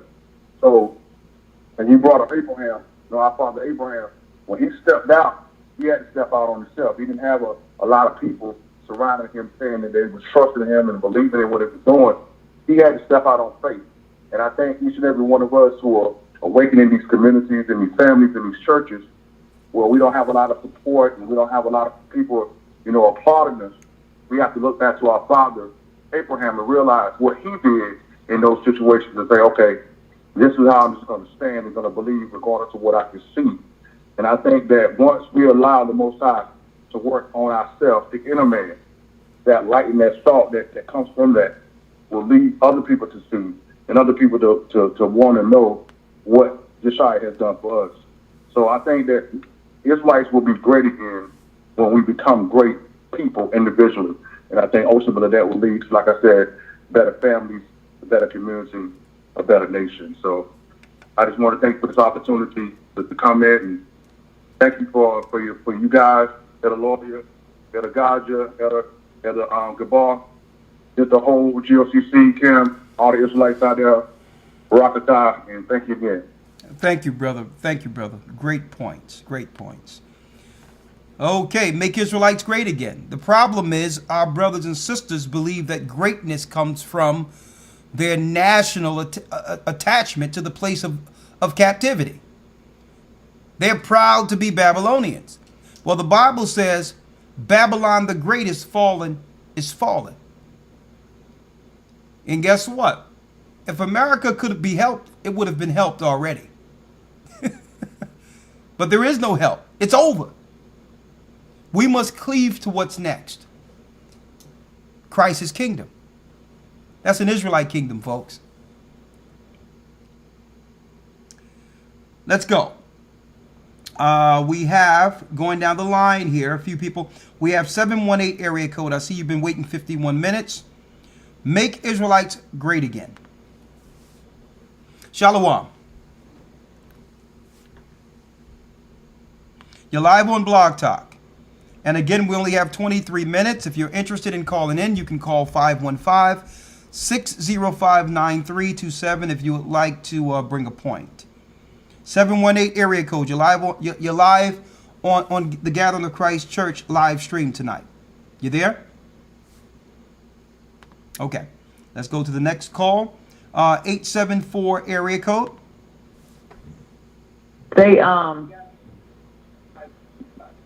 Yes, you're live. Okay. Let's go to the next call. 874 area code. No, I apologize. That's 574 area code. 574. Let's go to the next call. 874 area code. 574.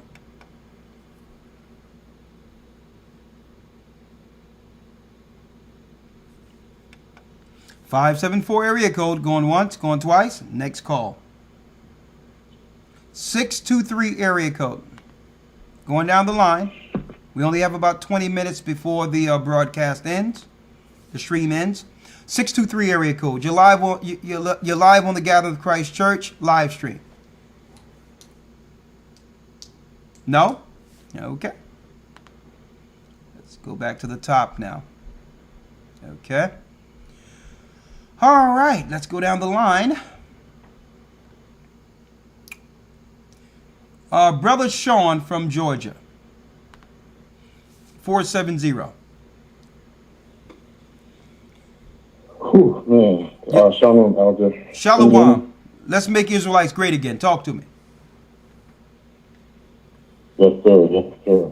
Man, I truly believe Ahaya made this timely with the other call because he put this on my heart to ask you this key question.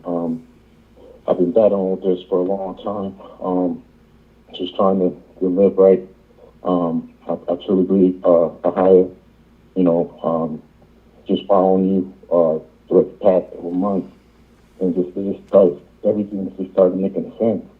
And one of the things I've been struggling with was, I want to do right. I want to learn more, read more in the Word, and I noticed the closest people around me, my family, members, whoever, saying it's you're being offended, or you're being over spiritual and other stuff regarding Halloween and all this stuff on the pagan holidays. It's almost like if I speak against it, it's just I'm the bad guy, And I just want to do right. I want to pray higher. I want to please him. And it's hard, and I would get very angry to see, it just being like okay for the Christians to do these things without any any conscience or any repentance of a heart. It's a matter of just, oh, you're being over spiritual, or you're you're being offended, and I'm not. I don't want to be offended. I want to please the higher. So how do you deal with that? How do you get the spirit out and really overcome it? Okay. So that's all I wanted to ask you. Okay, Brother Sean, and your question and concerns, believe it or not, is not for us a new scenario, a new situation. Okay, how old are you? I'm 27, sir. 27, okay. The whole thing is, brother, you can't get frustrated with your family. You have to be patient with them. Okay? Yes, sir. The reality is, the Most High, that's why Christ told the disciples, blessed are your eyes that you see and your ears that you hear. He have poured out upon the people the spirit of deep sleep, because their heart can't receive what's right, because you have to deal with the reality. It doesn't matter how close they are in blood. Right now, they don't want to be right. And the closer you get to understanding that, the better for yourself. It's less, you'll have less heartache. On top of that, less frustration. The Lord opened your eyes to see. Yes, sir. The reality is, and here's the reality, brothers and sisters. There'll be two grinding in a mill, and he'll take one. You understand? There'll be two sleeping in a bed, and he'll take one. So the reality is, thank the Most High for opening your eyes, brothers. And the only thing you can do is pray for them. Don't try to be overbearing, and don't become a tyrant or a lion in your own house. The best way to show them you have the truth is to walk amongst them with it. And you have to understand, Christ was able to walk amongst the publicans and sinners. Why? Because he wasn't just pointing to everything he's doing like, you evil, you sinning. He was showing an example of how to be around them. And through that action, they repented. Through that action, they came to the Most High. It wasn't no one. Listen, you don't want no one following it because you're telling them to follow it. You want them to understand in their heart and understand in their heart, according to their understanding, why it's important to cleave to the truth of them being Israelites and following God's law. If they do it because you're just frustrating them and coming down on them, are they doing it for the Most High or you, young man? Exactly. So don't be frustrated. Say, listen. No, listen to me. I'm going to serve the living God. They invite me to a place that I know it's pagan. You know I love you, but I'm not coming. You understand? And, in other times I'll be there and I'll show my light when I have an opportunity. You understand? And when the opportunity comes, believe it or not, they'll begin to ask you questions. They'll begin to ask, but don't try to force this on someone. Let me tell you, this truth is not for the faint-hearted, and guess what? It's not for everyone. Only a remnant is going to make it through this, young man. So what I can do is I can take your number. I know you in Georgia. You understand? But I'm going to tell you, stop letting this frustrate you. And I'm saying this, I'm saying this being able to relate, brother. Why? Because I've gone through the same thing. My mother and father didn't understand what was going on. I was younger than you when I got this truth. You understand? I was younger than you. They didn't understand, but my mother understands now. It took her a while, but I didn't go into a house and say, look at these ham hocks. Look at this. Look at that. No. If my mother wanted me to enjoy her food, she was going to cook clean food. That's it. And then it came to a point where she was looking at the greens and said, listen, son, you can't eat those. I put pork in those. And then it came a time where she said, guess what? I don't put pork in food anymore because I want my son to be able to enjoy my cooking. Then it came a time where she says, I don't eat pork anymore. I'm an Israelite. You understand? Wow. But brother, it didn't happen overnight. Because they don't know whether or not, brother, we're going through a phase. How many times you see a brother or sister around the corner, she's in a conscious community, then she put on a burqa, now she's a Muslim, now she's going to church Sunday. So your family don't know if this is real or a phase, young man. So they're not going to change their whole life for a phase, for a young phase. They don't know if you're true to this, brother. So you live this life. You walk that road. And believe me, if Christ is in you, they'll see it. Okay? Good. All right, I'm going to take down your number. I'll call you at another time. Another key point, Elder. You have to make it quick because I spent a lot of time on this. That's fine. Hurry up. Another quick. Yeah, I'll be very quick. I'm married and I got a 9-month-old daughter. Yeah. And I want them to just want this as bad as I want it, and I want the higher to be well pleased with us. But it's all around us, elders, all around us. So we got to fight. It's a fight of faith. And I just wanted just a quick tip as far as just standing firm with all the other stuff that's going around us, which you mentioned earlier. Okay, here's a tip. The question is, do you live by yourself or do you live with your parents? I'm married. Okay, you live by yourself, right? Yes, sir. You have your own house, right? Yes, sir. Okay. So I don't understand. What's the issue? Just like relatives, close family members, close friends. Brother, listen. The Bible says you train up a child the way they should go, and when that child is of age, they should not depart from it. You're not responsible for your cousin.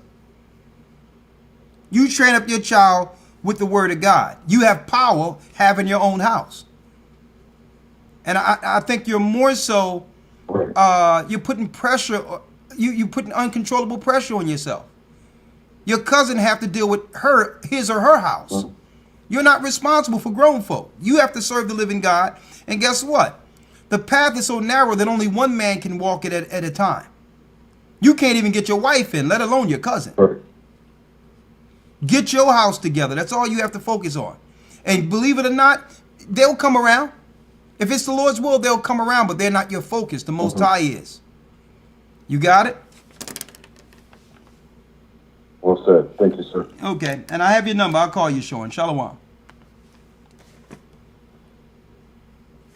Okay, we're running out of minutes here. 12 minutes. Okay, we probably do 5 minutes overtime and then wish you all Godspeed. But we have Brother Will from New York. Shalom, Brother Will. Yes. Good evening. You're live on the stream. Talk to me. Shalom. Yeah, so, a lot of people have been preaching that it's coming to an end thing, like for, decades. Okay. So what are you saying? I'm saying, are you saying it's not coming? This is what I'm saying. Are you saying it's not coming to an end because they've been saying it for decades? I'm not saying that, but it's like, sometimes you just wonder. It's just so much confusion out there. Okay, let me help you with it. A lot of confusion. I got you. Have you been looking at Bible prophecy?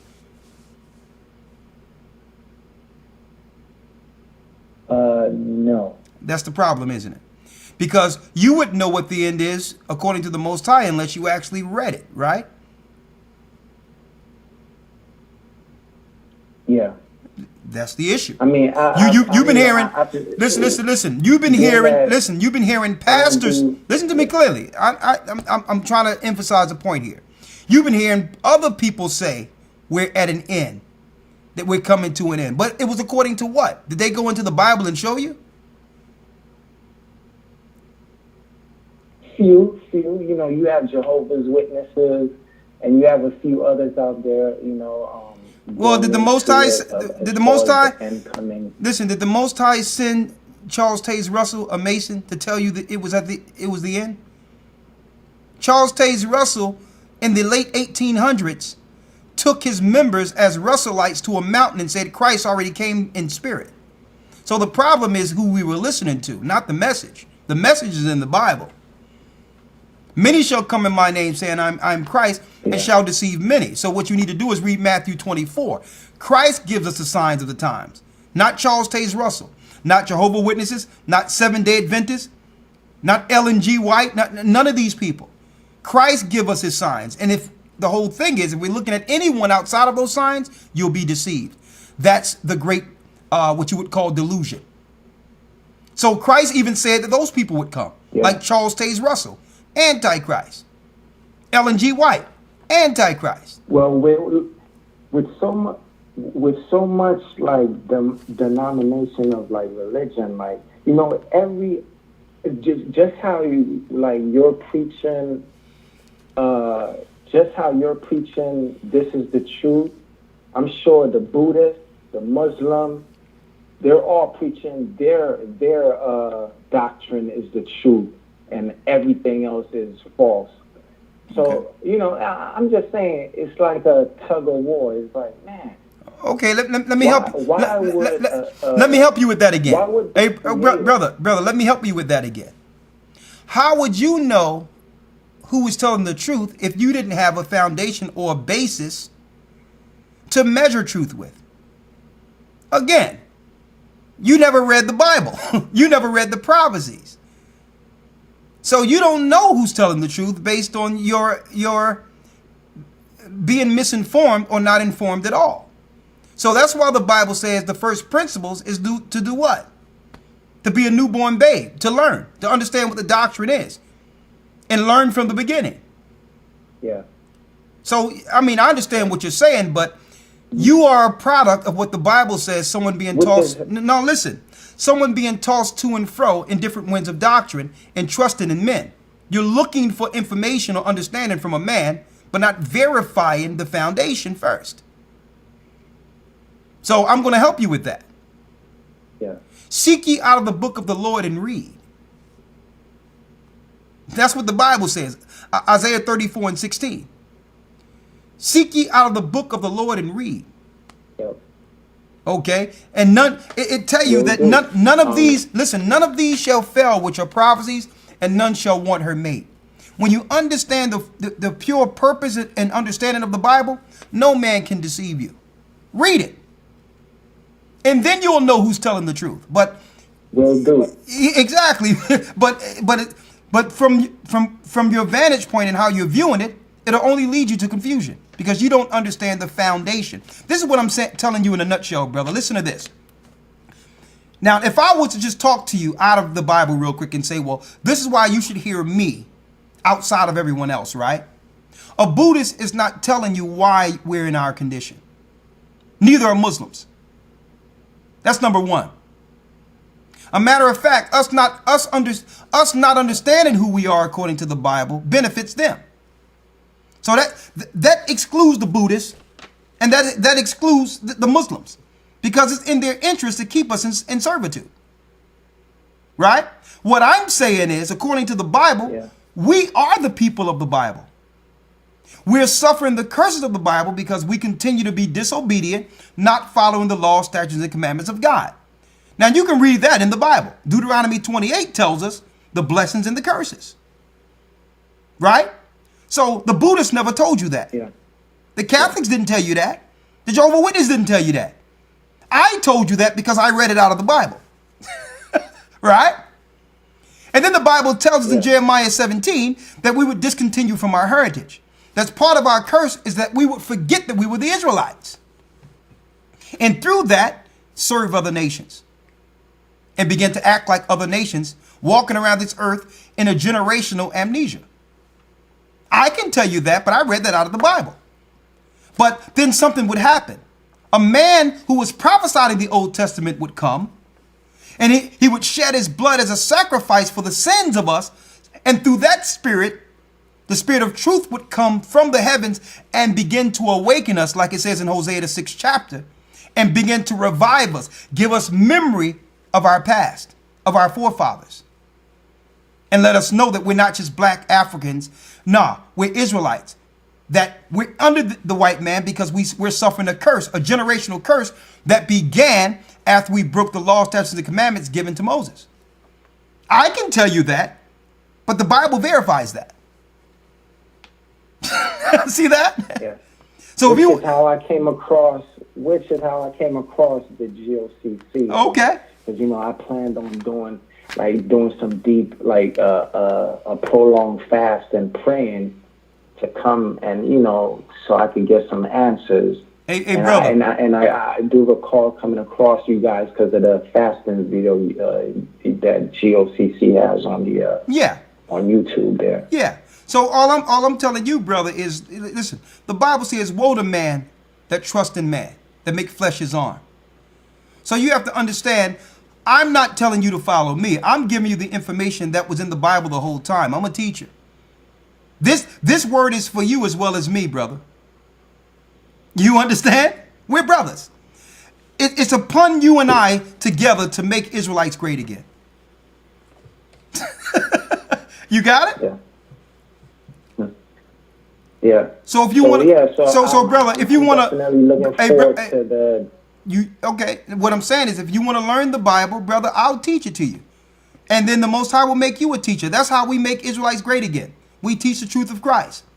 So if you want to know the difference is, brother, you were never taught that the Bible was a book for our people, that these were our actual forefathers, that the people in the Bible were our family. You were never taught that. You were learning the Bible from a religious aspect taught to you by Gentiles. See, that's why you've been deceived. I mean, but guess what, brother? You're not alone. I'm not blaming you. I was deceived too, brother.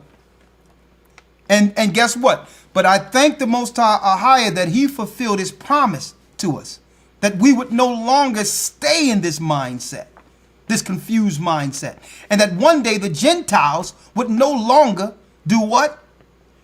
That they would no longer have it where we would serve these particular Gentile people, that the Most High would begin to awaken us in the time of our captivity. And it says, in that same land that it was that it was said, ye were not a people, and that self same land it shall be told unto you that you are the sons of the living God. In that same land. So, brother, I'm looking at the prophecies, and it's clear where we are according to prophecy. So it's up to me as a teacher just to get you up to speed, brother. You ready? Yeah, so I'm definitely looking forward to the academy next month. Okay.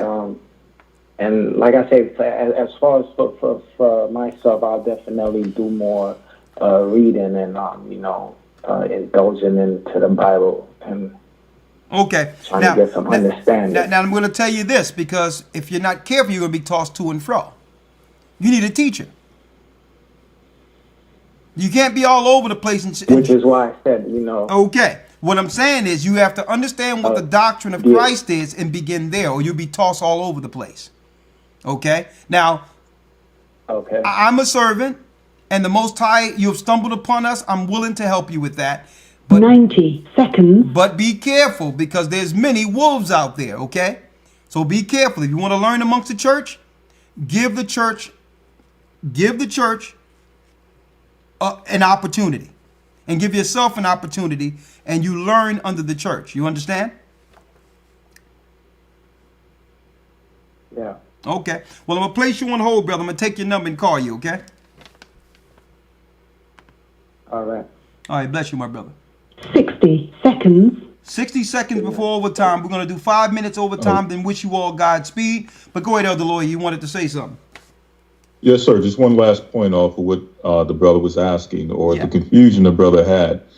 Just showing that the spirit of confusion and doubt as it pertains to the prophecies of the coming of Christ and the time period in which that would take place. Believe it or not, even that spirit was prophesied in the Bible. It tells us here in 2 Peter chapter 3, verse 3. I'll read it down to verse 10. Knowing this first, that there shall come in the last days scoffers walking in their own lust, and saying, where's the promise of his coming? For since the fathers fell asleep, all things continue as they were from the beginning of the creation. For this they are willingly ignorant of, that by the word of God, the heavens were of old, and the earth standing out of water and in the water, whereby the world that then was, being overflowed with water, perished. But the heavens and the earth, which are now by the same word, are kept in store, reserved unto fire against the great day of judgment and perdition of ungodly men. But, beloved, be not ignorant of this one thing, that one day with the Lord is 1,000 years, and 1,000 years is one day. The Lord is not slack concerning his promise, as some men count slackness, but is longsuffering to usward, not willing that they should perish, but that all should come to repentance. But the day of the Lord will come as a thief in the night, in which the heavens shall pass away with a great noise, and the elements shall melt with fervent heat. The earth also and the works that are therein shall be burnt up. Well, thank you, brother. I'm glad you brought that out of the lawyer. Guess who we have on the line? We have Brother Azariah. We did a testimony about Azariah, our producer of the show, who literally came back to us. And you know what? I told him, like, brother, one day, don't worry about it. He gonna talk again. He's gonna be amongst us again. And you know what? The Most High brought him back. We did a show, a testimony. They left him for dead in the hospital. We came through and prayed for him and told the doctors, listen, you can monitor anything you want through the flesh. There's no machine in here that can measure the spirit. Okay? If that brother want to live, he's going to live. If the Most High want him to live, you are not God. You are not the Most High God. And if our God says live, this man will live. Azariah. where is he? Let me see. Where is he? I think he's 601 area code. Is he still with us? Oh, there he is. Azariah. Shalom, Azariah. Shalom, Elder. Can you hear me? Is this Azariah? Yes, it is. All praise it be the Most High, Ahaya Bahashim Yeshaya Wawirwa. You want? Guess what? The floor is yours, Azariah. Say whatever you would like. No, I was just, on the topic that make America great again. Is, we just got to follow Mark chapter 12, 31 and 32, If you can get that, that's really what we got to do. Each one can, teach one another. I think that will really help Israel.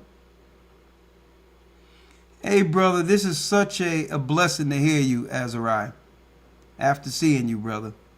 Talk to me, because I know the people out there want to know from you. You had your brother's testimony. Mm-hmm. Talk to the people, brother, because I gave a testimony when we went there and prayed what the doctor said. And now you can give your personal testimony. At one time you had the trach in your neck or whatever, and your brother had to speak for you that the doctors didn't understand your recovery, didn't understand the power of your recovery. Now you stand on the same broadcast you used to actually produce and is able to speak when the doctor said you were good as dead. Hey, Azariah, when we came in there, you know what the doctor said? The doctors told us that the doctor said that they could actually give you morphine and make your passing over comfortable. When I came there, they were preparing to put you down. Did you know that? No. Yes. I didn't know. Yes, brother. Actually, brother, they were in the hallway discussing making your death comfortable.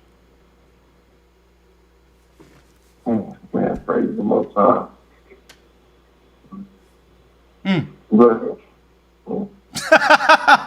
Praise the Most High. And we prayed, Yeah, brother. I'm still getting kind of bits and pieces of information here and there from like the different nurses and stuff, and they were telling me different things that was going on, you know. But it's, man, all I can say is praise the Most High. Yes. Brother, then the doctor looked at us. He came in the room and he said, well, listen, you know I deal with this all the time. You don't understand. His stomach is detached. He's not going to make it. I deal with this all the time. And they said, Well, said, I'm over here. Yes, and I'm over here in Quell right now. Huh?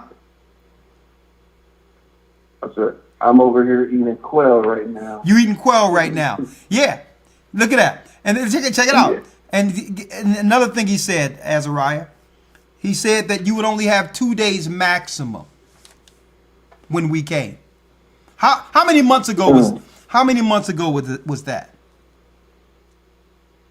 Going on a good 4 months. Praise the Most High. And you can say it with your own. You can say it with your own mouth. Now that you can talk, I ask you what I ask you once I got into the room and we prayed with you. I asked you, brother, what do you want? And you type what? If I know they just woke you up from your sedation. I think to live. I think that's what you. Say that? That's what you said. I want to live. Yeah. And you know what? When you said that, I'm like, well, okay, all right. If you want to live, brother, we're gonna make sure we keep you alive. Anyone that's speaking death around here, anyone that's feeling sorry or bringing that spirit of death and sorrow around us, they can't be around us. Okay.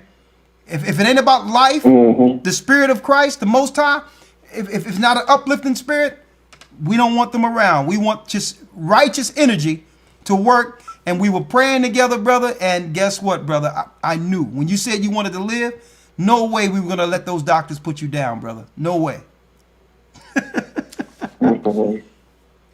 And you know what? As a matter of fact, believe it or not, Azariah, this is the clearest I've heard you speak in a long time. Not even before what you went through have I heard you so clear. Yeah, everybody said that. Yeah. Everybody said that. Hey, brother, the Most High showed you that some more works have to be done. So it seems as if you ready to get back on the horse and get some of these guests on the show, right? Oh yeah, I'm getting ready. Okay. Getting ready. Well, brother, take your time. Take your time, brother. And of course, we set up a church there in Mississippi, and I got to get that together there. And I'm going to be taking a trip to see you again soon. All right, my brother. Yes, sir. You know, I just want to say praise the Most High and bless you, Elder. And thank you for everything that you've done. Praise the Most High. All credit go to the Most High, which is servants, brother. Where two or more are gathered in His name, He's in the midst. Christ is in the midst. Christ healed you, brother. Yeshua healed you. All praises be to Him. And you know what? Brother, do the work. Let's get it. Hey. I'm down. Shalom, my brother. I'm going to place you on hold. I'll call you a little later. So, ain't that something? Look at that there. Look at that there. Somebody tell me the power of the Most High isn't real. Okay? The Most High is real. Okay? He's real.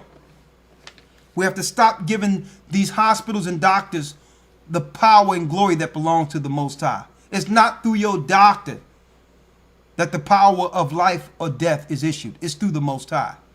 They're putting us down. Okay? They're putting us down. They're killing us. We're in a time of Jacob's trouble. Brothers and sisters, I'm not saying that all hospitals and all doctors are evil, but they only know what they know. The Most High knows more. With that, that it almost concludes our show. I believe I have one more. Let me just go through these calls and then I wish you all Godspeed. 513 area code. Let's go down the line. Shalom. Hello. Shalom. Shalom, Elder Ricard. Let's make. How do we make Israelites great again? Talk to us. Talk to us now. Make Israelites great again. We got a couple I think minutes. One way we can make Israelites great again is by getting back to our health. You hit me to the vaccination. One show you did with Dr. Tenpenny, and I've been big on that and promoting that ever since. And I work at Cincinnati Children's Hospital, and this year is the only year that I did not have to get the vaccination. All praises for the flu shot, because I had the documentation to back it up, and my deacon was on my side and gave me all the paperwork that I needed. So I think that's one big way of making Israel great again. That's it. Thank you, sisters. Yes, we can make Israelites great again by not allowing our children to be compromised and their immunity compromised through these death killer vaccines. Okay, through these vaccines, the pharmaceuticals can assure that your child will be a customer for the rest of their lives. Okay, we can make our nation great again by fighting against the death vaccines that have always been killing our people. Good point. Sister Latanya, 701 area code. Shalom, elders and family. My goodness, it's such a pleasure to hear the recording. Am I echoing for you guys? You're with us. Talk to us. Okay, I hear the echo. But anyway, yeah, I was just thinking about that brother, and his testimony, from when he was in the hospital, and my life and what I need to do. And I had talked to you guys before, I guess when you guys were out camping, and you guys didn't get back with me in regards to my son. Them players, they trying to kill him, man. They got him in the hospital. They shooting him up with all of these crazy medicines against his will. He don't even want it, and they strap him and they shooting him up with it. And now, since that happened, he's got a felony 5.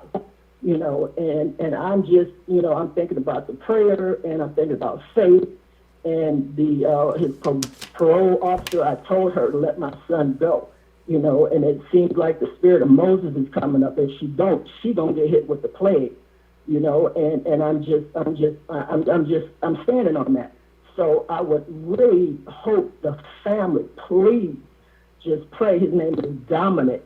His name is Dominic. All he wants is to be free. They were supposed to let him go to 27th, but they keep saying they're concerned about his mental health. And all they're doing is shooting him up with drugs. They shot him up with some stuff, Elder. And the parole officer told me what we shot him with should have made him drool. He should have been in a comatose state. But I told my son, I named him Dominic because he was going to have to be strong because his dad, no father dipped the crack cocaine. He wasn't there when he was born, and he's standing strong. But that medicine, and he's been, incarcerated, and they got him in the single cells, prayer. Please, family, pray for him. Another thing is,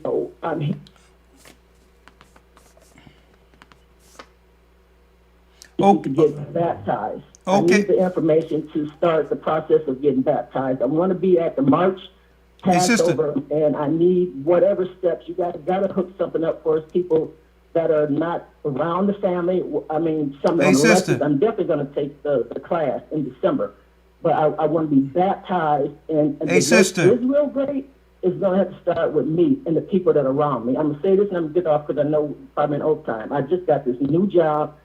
And I mean, sister, I got it. I'm sorry. I wear scarves. These people. Sister, I got to go to the next call. This is you. Sister, we got to go to the next call. We'll give you a call. All right, we got to go to the next call. Please. All right. I'm sorry, but we have to respect the time. All right, brother TJ, Sister Latanya, we will call you. I got your number here. We're gonna have an elder call you in your area. I hate to cut people off, but we have limited time. Brother TJ. Yes, I'm gonna keep it nice and short. I want to Yes. say thank you, brothers, for the work that you're doing. It actually made a very impact. It just took a real toll on my life for the good, and like a lot of the testimonies I didn't heard from different people, like with the brother that was dealing with the issue with his family, and then from the other brother that was dealing with the issue with prophecy, and if it wasn't for you guys, I would be somewhere dead in the streets. And I don't try to just wish that on myself, but I just know what this has done for me, being in the Gentile world, doing the things that the Gentiles, the evil Gentiles, would love to see us Israelite brothers go through and whatnot. So I really just thank you, brothers, for a lot. Well, and thank whatever you. the case is, and keep doing the work. And like I run to any other brother, no matter if they GOCC or whatever the case is, like I tell brothers, it's time to harvest and bring people to the truth, and the truth is Christ. So Yes. just thank you, brothers. Well, thank you, brother, and I hope to see you when I come to Michigan, TJ. All right.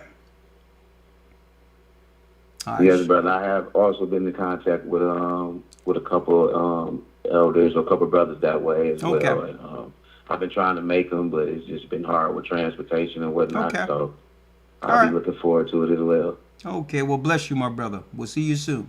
One more call. Bless you. 803 area code. Sorry about that, but I got to jump right in. We only got a couple of seconds before the broadcast ends. 803 area code, last call.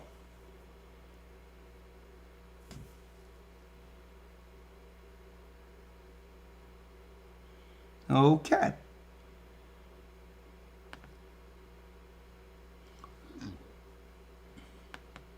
Well, that concludes, or went through all the calls. That concludes our broadcast for this evening. Make Israelites great again. I would like to thank you, brothers and sisters, for participating and being a part of the broadcast. As you all know, the Most High, Ahaya, Bahashim Yeshaya, will walk the Most High in the name of Christ, the Holy Spirit. He loves you, and He's calling us back. Israel, come back to the Most High. Okay. With that, I'm going to say Shalom. You all stay strong. And remember, brothers and sisters, that we have churches in your respective areas. You can be a part of the academy. And there's one Lord, one faith, one baptism. And the Gathering of Christ Church, we are teaching the doctrine of Christ.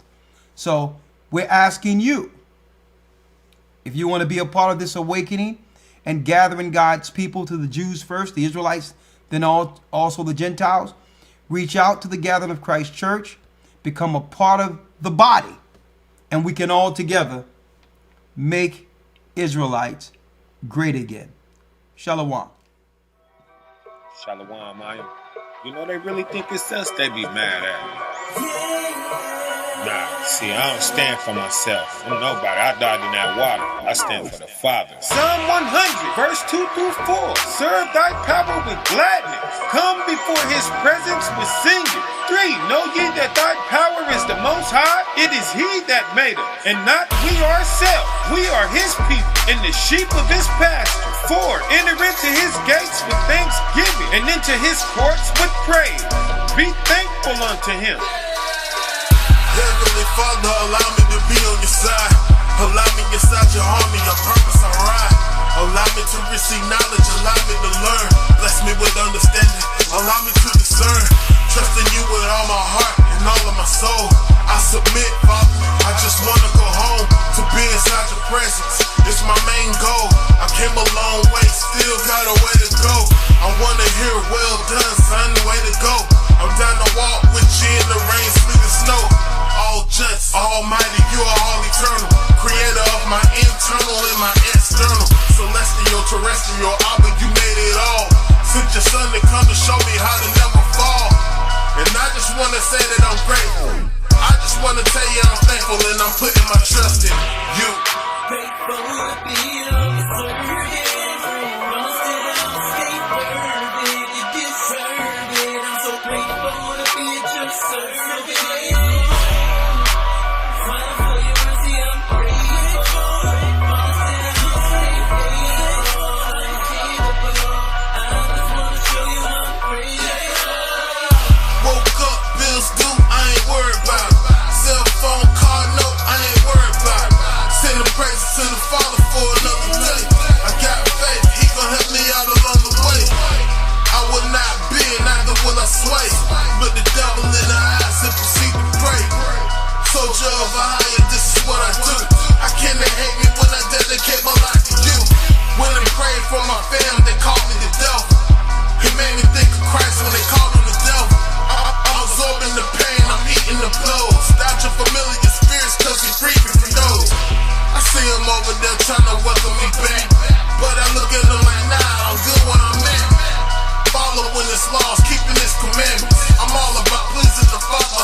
want to show the Father I'm grateful, faithful, unshakable. I just want to show the Father I'm grateful, I'm thankful, unshakable. I just want to show the Father I'm grateful. Gotta give him praise, show him that I'm grateful. I just want to show the Father I'm grateful. Stressing over nothing, leaning on your own mind. Going off track, you need to fall back in line. Perfect your walk before you try to be a teacher. You sound like a Pharisee, trying to be a teacher. What's wrong with you? Why you gotta make it hard? You shy your shoulders, all our simple data is to walk. Quit hating on your brother, learn to love your neighbor. If you're wicked, please excuse yourself from the table. We are here to spread love, ain't no finger pointing. Gathering with brethren, sharing testimonies. Prayer warriors, sending prayers up every morning. I love my fam, they send them up for me every morning. I'm on my knees, I'm sending them up every morning. I love you all, you will never see no hate from me. And I just want to tell y'all I'm grateful. Hey, I just want to tell y'all I'm thankful and I'm giving my heart to you. Grateful to be on the surface. You deserve it. I'm so grateful to be at your service.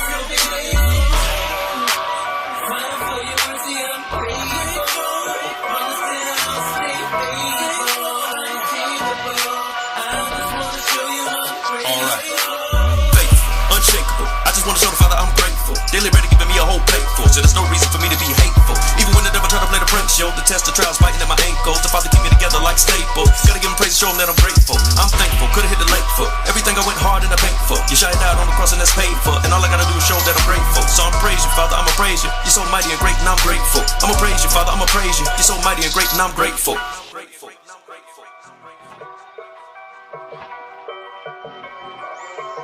I'm out.